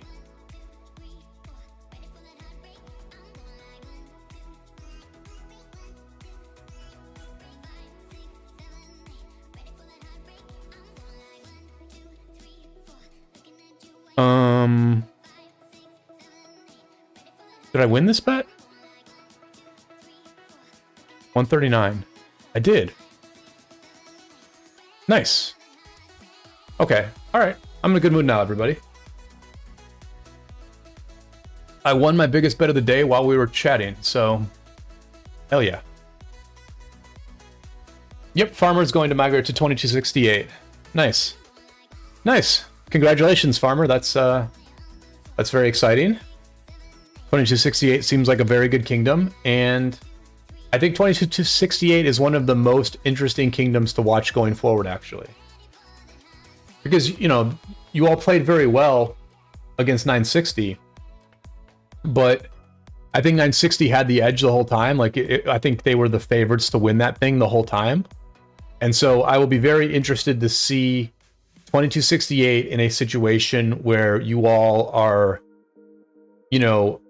you have a very good chance to win, right? You have like a, above 50% chance to win, but the enemy is also very tough. I think that's going to be very interesting to see how you all are able to put all that muscle together to sort of be on the offense and win a KvK, take over a map, and crush the dreams of your opponents. Because I think what we saw from 2268 is they had a lot of muscle in this KvK. I did not see the stats. I'm going to have to go back and find a live stream that either Farmer did, or Plato did, or Panther did, or Seawell did, where they show the stats of that KvK, like the final stats, because I'm very curious to see those. But I think that regardless of how that played out, 2268 showed that they had, they just have a lot of bodies. They have a lot of players who have speed ups and resources and good marches, and they know how to use those marches, and they know how to put in a lot of time and play the game. And so they just have a strong army. They have an army that shows up in big numbers day after day. And that's what I refer to as muscle in this game. And muscle's the most important thing. If you don't have muscle, you can't do anything else. But the muscle, different muscles, some muscles work super efficiently, some muscles work less efficiently. And I think it's a lot of times on the offensive end where you see just how efficient you are. You could be efficient on defense, but on offense, the efficiency matters a little bit more, right? Like, it's not enough. Sometimes you got to take bad trades, right? Sometimes you have to, when you're on offense. Is it really our 5th anniversary? Wow, happy anniversary to the Handsome Devils. Is it really our anniversary today? Let's check that.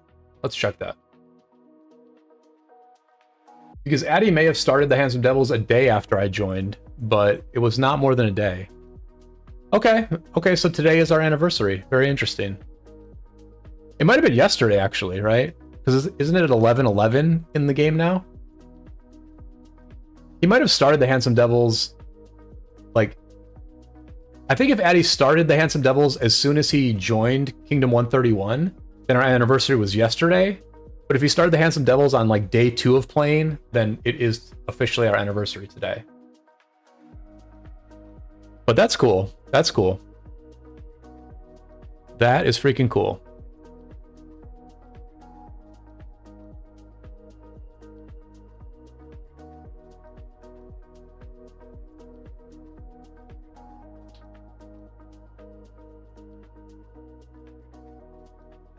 Yeah, I mean, it worked out pretty well in terms of my stepping down as a leader. Just it was right around 5 years, you know, like it was right around 5 years. Yeah. So if anybody wants to play Olympia with me, then go ahead and let me know in the chat or message me in the game. I am an officer in the Handsome Devils in Set Kingdom 770. Mappa says degenerate gambling is the best. Yeah, but I'm not a degenerate. I understand the odds. I understand what an edge in sports betting is. I'm not going to describe the exact edge that I have, but I will basically say this. I found a crypto sports book that, number one, it airdrops you tokens for every bet you make, and those tokens essentially cover the vig that you're paying, right? They cover the fee that you're paying for the bet. So, you know, if I bet $110 to win 100, I'm paying $10 for the sports book on the bet. However, because of the tokens we're getting for every bet we make, it's basically a vig free bet. So that's the first edge that I have. Number two, this sports book is run by a bunch of people who coded a crypto sports book, not a bunch of bookmakers. And so they don't understand sports betting very well. And so they are very slow to move their lines. I am very fast to react to movements in lines at other sports books. And therefore, I'm making profitable bets at this place. I probably should not have said all that because someone could, you know, I just laid out a very, a very juicy opportunity that I have. But anyway. Yeah, so it's degenerate, but it's also profitable, is what I would say. I would love to be in a position in my life where I could make degenerate, like I could make unprofitable degenerate bets, but I cannot do that. I am a degenerate gambler, but I can only be a degenerate when it is profitable to do so. And as long as San Diego State and BYU do not score too many points in the second half, it will be quite a profitable day for me. Oh, and they haven't even scored a single point in the second half so far, so that's good. Oh, they scored just now.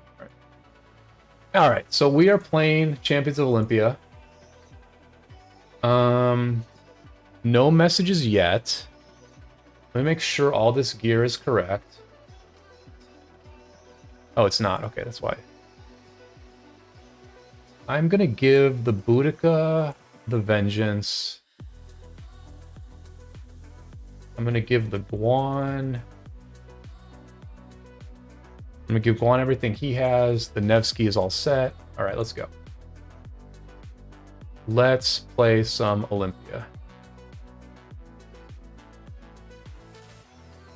Yeah, Farmer, you're definitely due for a KvK win. Losing five or six in a row is definitely rough. You know, Farmer, I was in a pretty similar position early on in my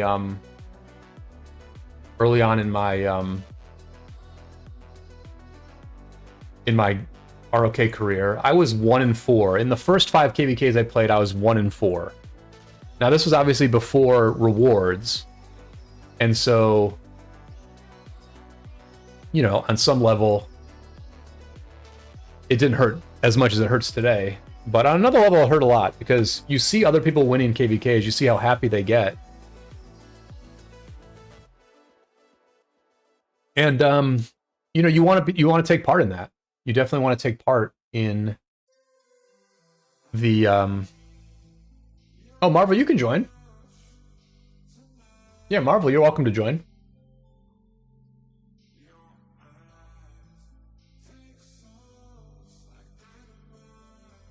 Yeah, so I did start a gold ranked Olympia channel. I don't know how much I'm going to do with it, just because I am stepping back a bit. But you know, if you're like a good Champions of Olympia player who's around the gold ranked, then you can send me a DM and I will add you to this group. It's pretty new, but I felt like there was a need for a group of players who are at the gold ranked level. Just because when I would do ranked matches and I would try to join some of these other in-game chats that I was in, I was always ranked like way lower than everybody else, and they would tend to just like kick me right out. So, yeah. You know, Olympia is good for streams, and I do kind of like this game mode. Yeah, I'd say it's close enough to the anniversary that yeah, happy anniversary to both of us, right? We've been married for 5 years, I guess. Although I just sort of broke up with you, unfortunately. Somebody broke up with me, and then I had to break up with you. All right, somebody's going mid, so I'll go over here. I'm just taking off my shoes right now because I'm gonna sit in a different position. Probably can't hear me because I'm too far away from the mic.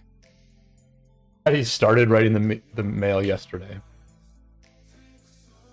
Yeah, I've long said that I'm really not that good at this game. I just use a mouse and a PC and I can type really fast. And I think that's true to a pretty significant extent. Like, I don't do anything that fancy in this game. I just, you know, I just have like certain built-in advantages. I had a bunch of time. I have time to play the game. I spend a decent amount of money in the game. I use a mouse to control my marches. And I use a keyboard to communicate with people. And that's been like the key to my success, basically. Because Addy, I think he types a lot of his mails. I don't know if he does it still, but he used to type a lot of his mails on like on a phone, right? And so it would quite literally take him like way more time to write mails than it was for me to write them. And so, you know, I've just always kind of like done a lot of the mail writing, or I used to do a lot of the mail writing. Addy's been increasing his for a long time now.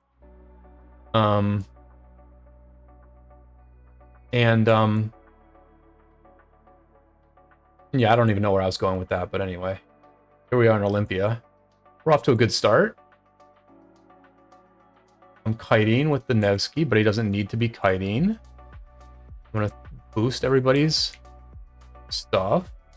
I'm gonna zoom in a little bit. I feel like we're getting wrecked here. But the apple is still being contested, so yeah, this dude hit pretty hard, I guess. Reeb. See, this dude here should have come in. He should have abandoned the apple and fought at this flag. Like, that's crazy what he decided to do. Although he's gonna somehow grab it because this guy is not. Itachi is not. He's not hitting the guy who was gathering the apple. We saw some crazy play right there. That was some freaking crazy play. Jonathan Sia, welcome to the stream. I am at 69 million power, but I will be back to 76 million or so in the next 24 hours, because we're going to be ending KvK.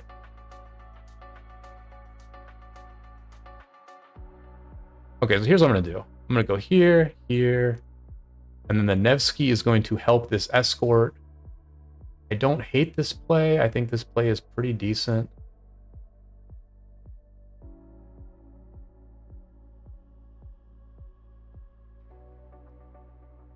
Yeah, that glitter was insane, Addy. I'll give you credit. That was some very good glitter right there. That was some very good glitter. Can this Scipio get here? Can this Scipio get here? Oh, he died. Oh my gosh, that's brutal. We're very close to this one, so I think we can win this.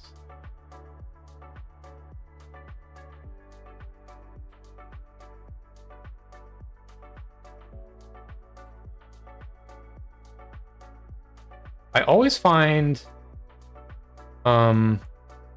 targeting a little bit unresponsive in Champions of Olympia, but it is what it is, I guess.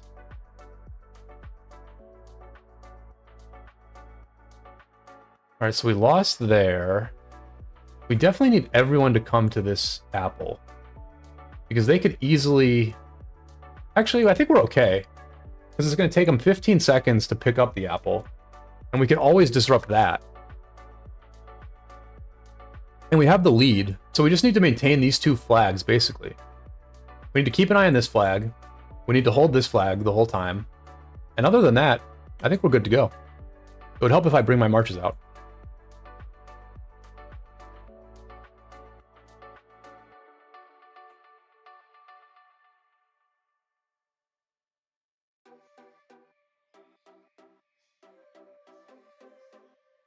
I'm actually going to go over here. I'm just being cognizant of like what we need to do to win. And I feel like holding this flag is what we need to do to win.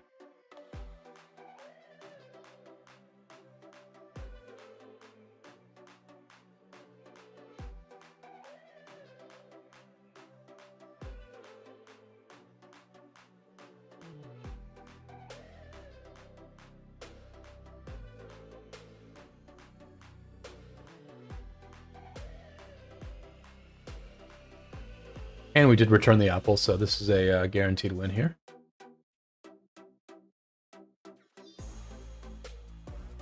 Yeah, the enemy might have been able to win this if the dude right here, if Itachi had hit the person who was actually gathering the apple. That would have like legit made me mad if I was on that team.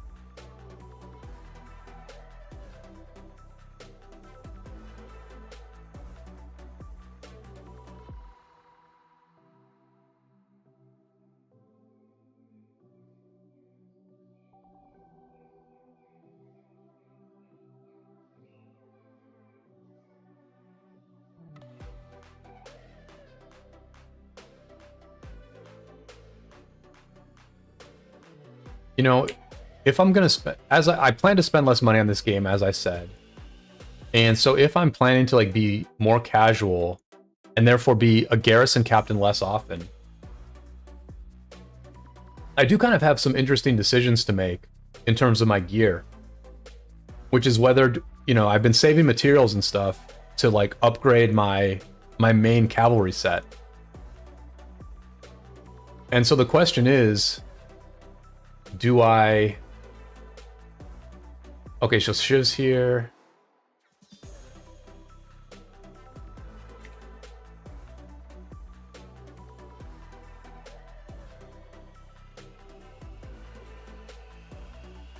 This looks like we'll probably get at least one person, maybe two, to join this.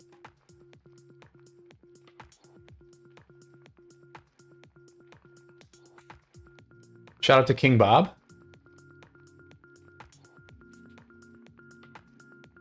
I wish there was like a party emoji in this game. You know, I wish there was like the party hat emoji with the streamers. I love that emoji.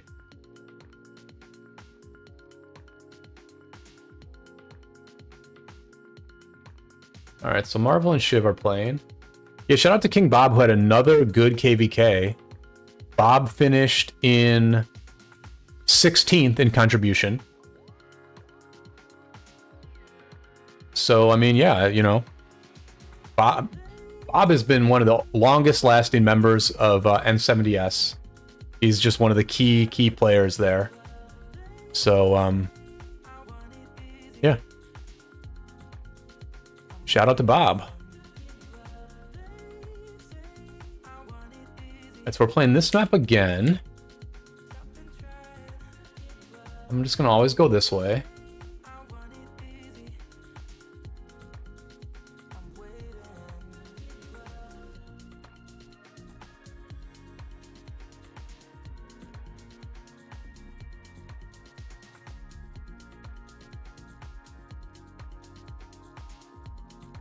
I'm definitely being a bit degen right now where I'm like sweating these sports bets and also playing COO. The only thing that's a little bit like shady, like the sports bet that I'm using, the sports book I'm using, it's like a little bit shady in the sense that they grade the losing bets faster than they grade the winning bets. It's a little bit weird. It's a little bit weird.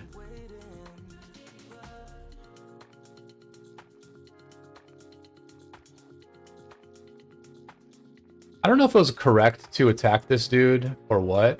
I think it's correct because, like, even if they briefly take this flag, I just have such a nice advantage here that it's all good. Yeah, so they took the flag, but I'm going to kill him and then take the flag back. Whereas it looks like I might have lost this fight. I might lose it anyway, actually. Nope. Okay, so he's running, which is interesting. This dude's coming here, so that's really bad for me. I guess I'll go back to base, I guess. I mean, I can't fight this dude, so I guess I'll just go back to base. I don't know what else I'm supposed to do. Okay, I'll just hover. I'll hover. This guy's coming. I'll make the difference here.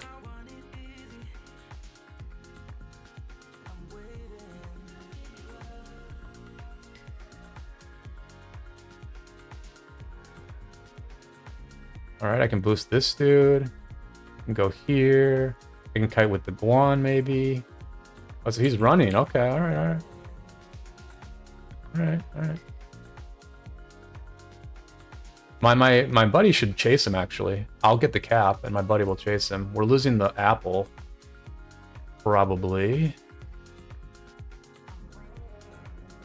I'm gonna heal the Boudica, heal the Guan. Send the Nevsky somewhere. I'm not exactly sure where. I guess I'll send him over here. Although this looks rough. This definitely looks rough over here. Tay, welcome to the stream. Congratulations on the Lost Kingdom victory. Oh my gosh. This is always the worst. This is the worst, man. This is the freaking worst. When you're trying to heal and somebody ambushes you, it's like legit bad. It's legit freaking bad.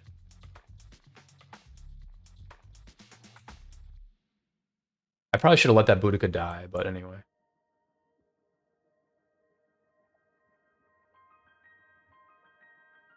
Tay with the absolute god tier cavalry armaments. Dude, move. Oh, he got stunned. Okay.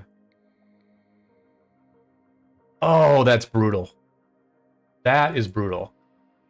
All right. I am honestly too stupid to know what to do in a situation like this. I actually don't know.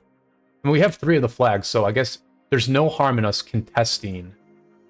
There's no harm in us just contesting this apple.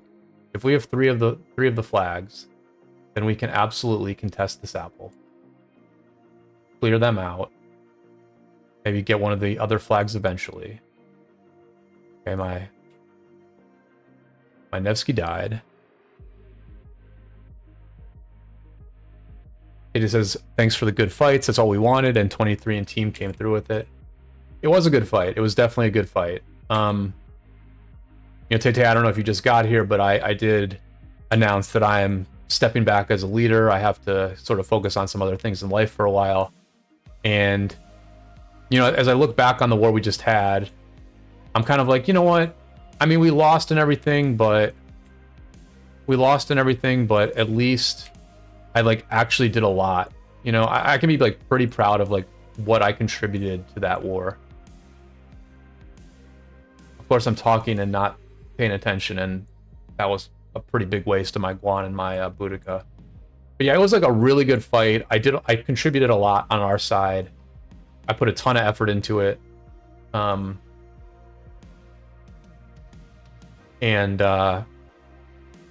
You know, not the outcome anybody would want when you put in that much effort, but it was like a very good war.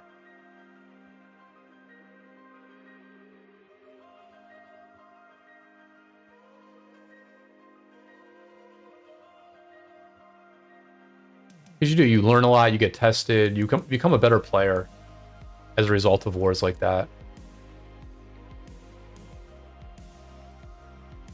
It says in the first Diplo chat, we all knew the fight would be uneven due to 1001 also.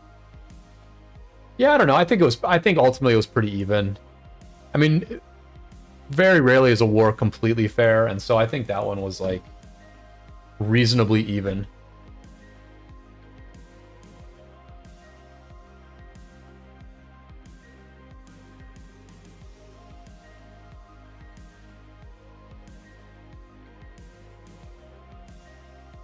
I've become very philosophical now in my old ROK age. Now that we have sacrificed or celebrated our 5th anniversary, so I'm kind of like, you know, it does stink that 1001 is such a messed up kingdom that they kind of like ruin KvKs for other people. But, you know, at the same, the other part of me is like, you know what? Everyone does have the right to play this game as they want. And playing this game in a super casual way is, I would say, valid. It's annoying and it's not like the greatest thing ever, but I would say it is a valid way to play. So, I mean, for me, the thing with 1001 is why not just close the kingdom? Like, why not just, like, you're an A kingdom. Like, you're a freaking A kingdom. Like, you have enough people, right? Why not just close the kingdom and work with what you have now? Like, why keep it open to where, like, it's just going to get worse and worse? That's the part that I think is that's the only part that I really take issue with. There's going to be crappy kingdoms in this game. It is what it is. Kingdoms are going to play for different reasons.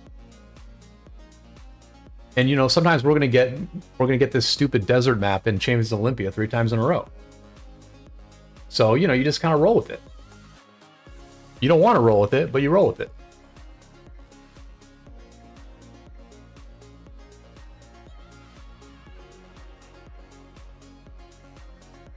Yeah, Tay and 2902 did very well. They played very well in this KvK, and it will be very interesting to see how 2902 does in the future, right? All the kingdoms that I fight against in this game, I end up taking great interest in what they do later on. Like, I keep paying attention to them, you know, for a long, long time. The first, like, real memorable kingdom that we ever fought against was 1260. They were like a 4-alliance kingdom. One of their alliances was like an American group led by this guy named Brute Squad, who I believe still plays. And then there was a Chinese group called Kingdom Hearts, KDH. And they were like very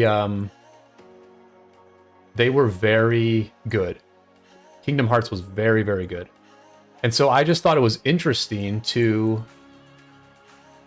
I thought it was, you know, I followed KDH for a long time. I have an alt in 1260 that is like, I barely ever play, but I would just like log in every once in a while to like see what scores they got in Mightiest Governor, see what scores they got in like Shadow Legion. And so I just like follow these kingdoms that I fought against. I love seeing how they do in the future because it informs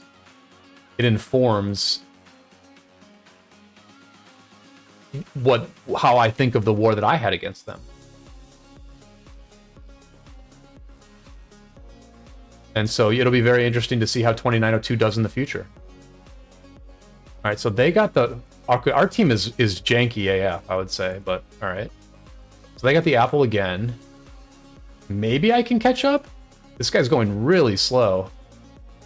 It's going really, really slow. What? Why? What? Oh my god.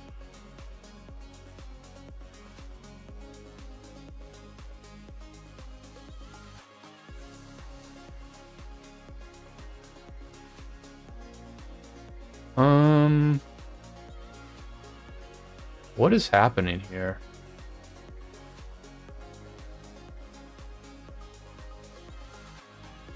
I mean, I can't take this fight. Oh, can I? Maybe I can. Derek's here. Okay, Derek's here.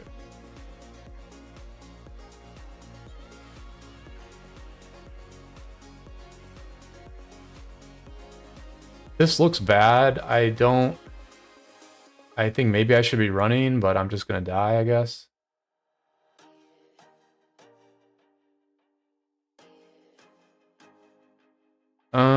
Yeah, I don't know where our team is.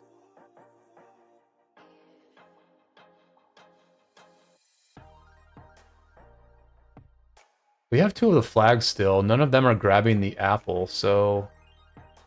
The only issue I'm seeing right now is that maybe too many of us are running in one at a time, but we have good numbers right now, so maybe we'll be okay. It looks like we're winning this fight here now.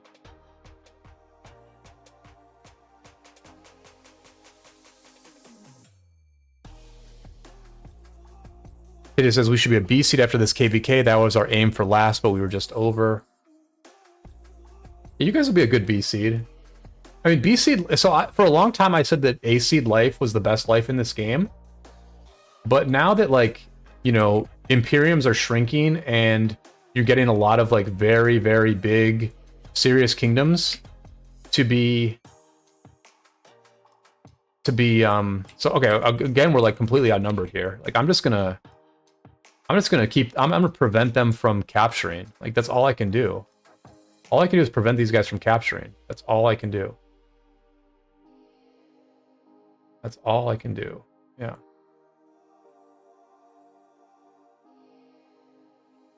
And then look for when we have an advantage, which maybe now, I'm not sure. Yeah, so B seed life might be the best in this game. Now, maybe now B seed life is the best life. This is just like very sketch because I don't know that we can maintain this. I don't know that we can keep them off this apple for the next 2.5 minutes. That seems very questionable. But I guess it's worth trying because we have all these other flags. So, like, I think Shiv made a mistake by fighting here. I think Shiv made a major mistake fighting at this flag. He should have been at the apple.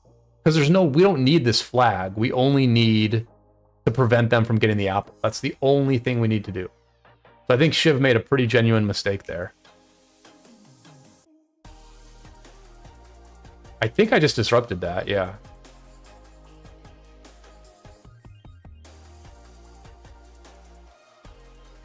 Yeah, so that was pretty clutch right there. That was pretty clutch.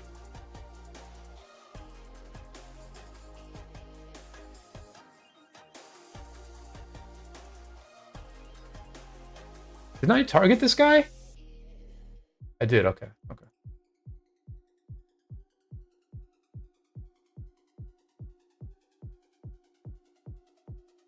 This is just so... See, we don't need to run in. Like, Derek does not... There's no reason for Derek to run in here. There's no reason for him to run in here. He's figuring it out now. Now he's kind of putting it together. Like, I'm just going to lurk with the Boudica. Okay, so they're going for it. They're going for it.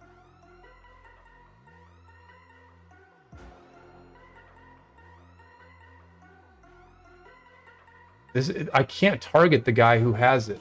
Oh my god. Okay.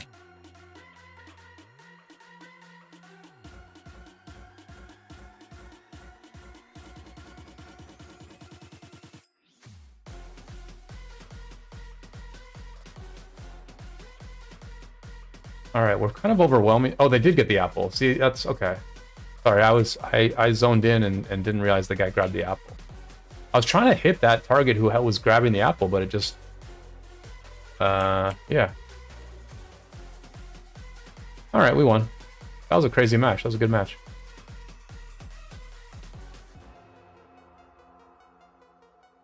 That was a good match. Did the apple reset? Where's the apple? Anyway. Nice. Nice win, Shiv. Tita says we have the rallies and garrisons of an A seed, but not the field. We have faced A seeds and imps for all 5 KvKs now. There you go. Well, yeah, I could see that you guys had tough competition before because you did the fundamentals of what it is to be a tough opponent, right? Like you guys had the garrisons.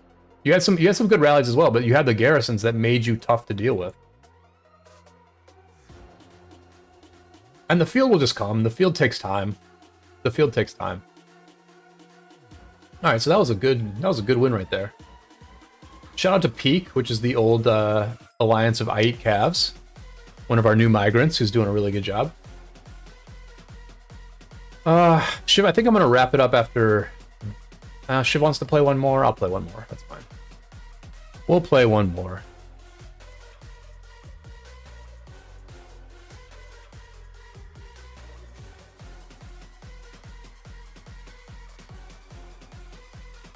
Yeah, so it looks like I'm going to do pretty good on my sports bets. It looks like I'm going to go 3-1. Which is just what I needed.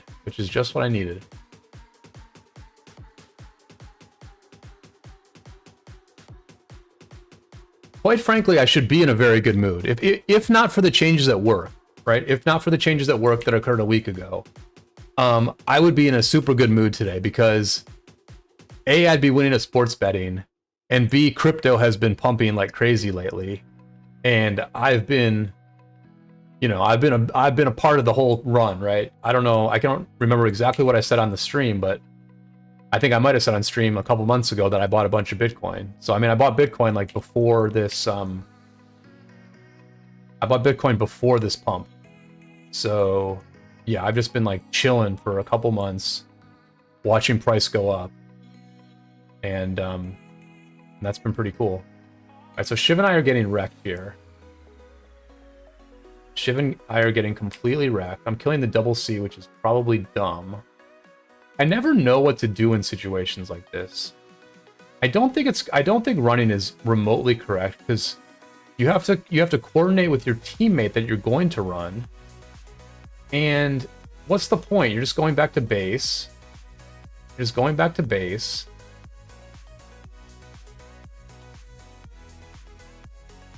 Oh, we're winning. We're gonna win this. Maybe we're gonna win this. Go Shiv. It's your birthday. Party like it's your birthday. Get the flag. We need it. We've lost every flag. Yeah, so unless BYU San Diego State goes to overtime, I'm gonna win that bet as well. So yeah, I should be in a very good mood, but man, change is a rough thing, man. Change is a rough thing.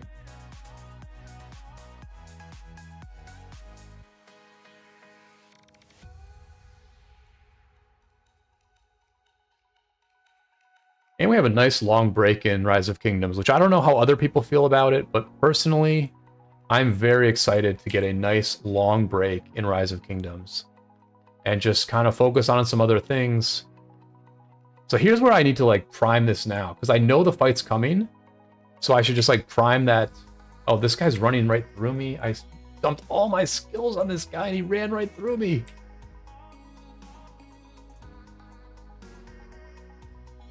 That's alright, he's not accomplishing anything right now, so that's good. I think we're gonna win this fight because I think we're gonna get to it first. Also, his guys are like all like worn down. So yeah, I think this is good. This works. I'm fine with this.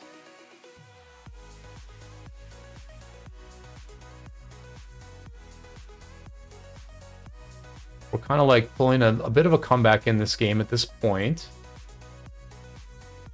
Me and Shiv are putting in some nice work together, actually. At the end of the day, Shiv and I did good at this flag. Like, we were very effective here. Let me buff his Nevsky. Yeah, we were very effective at this flag, actually. Let's just stay. Let's just stay, dude.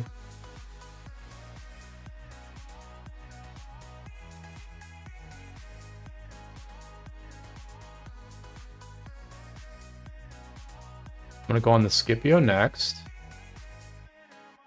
Scipio Lucci. That freaking Lucci, man. It'll be nice when I have him. Sucks to fight against him.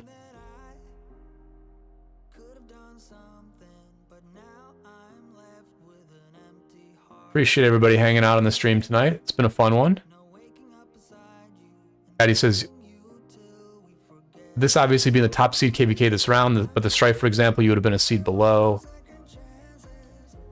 It says we'd rather face KDs around our size for a fair fight instead of either getting rolled or we walk over. Yeah, I mean, the fair fight is like so enjoyable. I mean, I guess I complained about I complained about a quote-unquote unfair fight in this KvK. It was fair enough, right? At the end of the day, it was fair enough. Where we were tested, we got to see where we were at. You know, as I've said before, I think there's a little bit of a discrepancy where like a team can play worse but be way better prepared and they win anyway. And I think that it felt that way a little bit. Like I wouldn't really say that Picardi played better than us. It's like really hard for me to give him that. But it was close enough to fair that it was like, I guess I'm changing my tune. I didn't feel that great about it. I whined a lot during it. Now that it's over, I'm kind of like, yeah, it was fair enough. It was fair enough that we were tested, but it was not like broken, unfair type stuff either. All right, I need to focus because like this is very close. I don't know if this is correct to go here on a flag we've already capped. What I need is to capture this with Happy Dragon, and then he needs to like, okay, this guy's coming. So yeah, we get the kill here. Okay, so going here was correct. Going here was correct. And I just have to count on my teammates doing something else. I don't know what Happy Dragon is up to. I don't know what game he's running. Okay, so he wants to heal or something. Okay, this is... So Happy Dragon needs to run and heal. I have to just cover this guy. Like, it's not that complicated. It's not that freaking complicated, bro. Because he can't defend here. I guess... Okay, he's about to be able to defend. Okay. So Happy Dragon is just playing bad, so I need to leave. I need to leave because Happy Dragon is just throwing.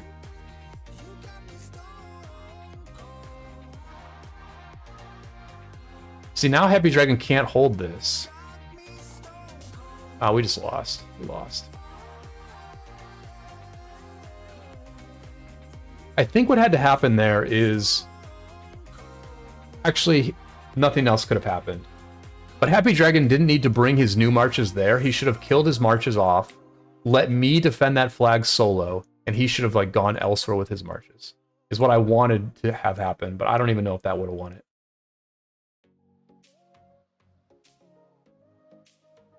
And it says, yeah, that's what I mean though. We could have gone Strife and Weed.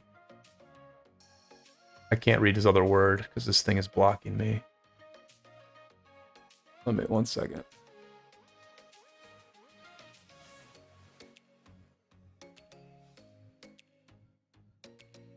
And he says, yeah, that's what I meant though. We could have gone Strife and we'd have been punching there. Punching there. Well, would we have been in the big Strife? Or would we have been in a different one? I feel like we probably would have been in a different one.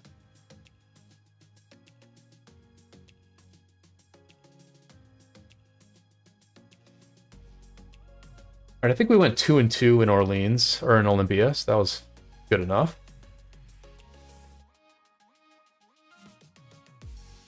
And, yeah, I think that's going to do it for the stream tonight. I do appreciate everybody hanging out. Letting me talk about ROK and talk about my life and sharing your thoughts as well. Always enjoy doing this on a Friday night. Enjoy it even more when so many handsome devils are in the chat, hanging out. Always nice to connect with my longtime teammates and friends. And I also enjoy it when I do pretty good on college basketball sports betting while the stream is taking place. So, yeah, I think I'm going to call it here. I want to thank Algebra, who joined the stream and is a supporter of the channel as a member. Thanks to Only Farmer for checking in, and good luck to Only Farmer in her new kingdom, 2268. Shout out to our opponents in this KvK. It was a brutal loss for us, but it was also a war that we will not soon forget. Definitely one of the most memorable wars, one of the most competitive wars, one of the most meaningful wars that I've played in this game. It may end up being the last war I ever fight as a leader of an alliance in this game. I'm fine going out on a loss when the loss was this type of a loss where we gave it everything we had. We gave ourselves a chance to win. We made some mistakes. The enemies did some things that were very good, and they ended up getting the W. No complaints about that. Shout out to the Handsome Devils, who are celebrating our 5th anniversary as an alliance today. Shout out to everyone who is going to rank very highly in the Mightiest Governor. I believe Grasshopper is going to be number 1, and Benny is going to be number 2. They were the top 2 points getters and contributors in our last KvK. Shout out to everyone who is a friend of mine in this game. When you rethink things a little bit, you realize that it's really about the friendships. The friendships are what mattered in the first place. And when the stats and the status and the reputation and your quote-unquote skill all ends up mattering less, it's the friendships that still matter. And so shout out to everybody who has made my experience in this game more enjoyable. And I will see you all on the flip side.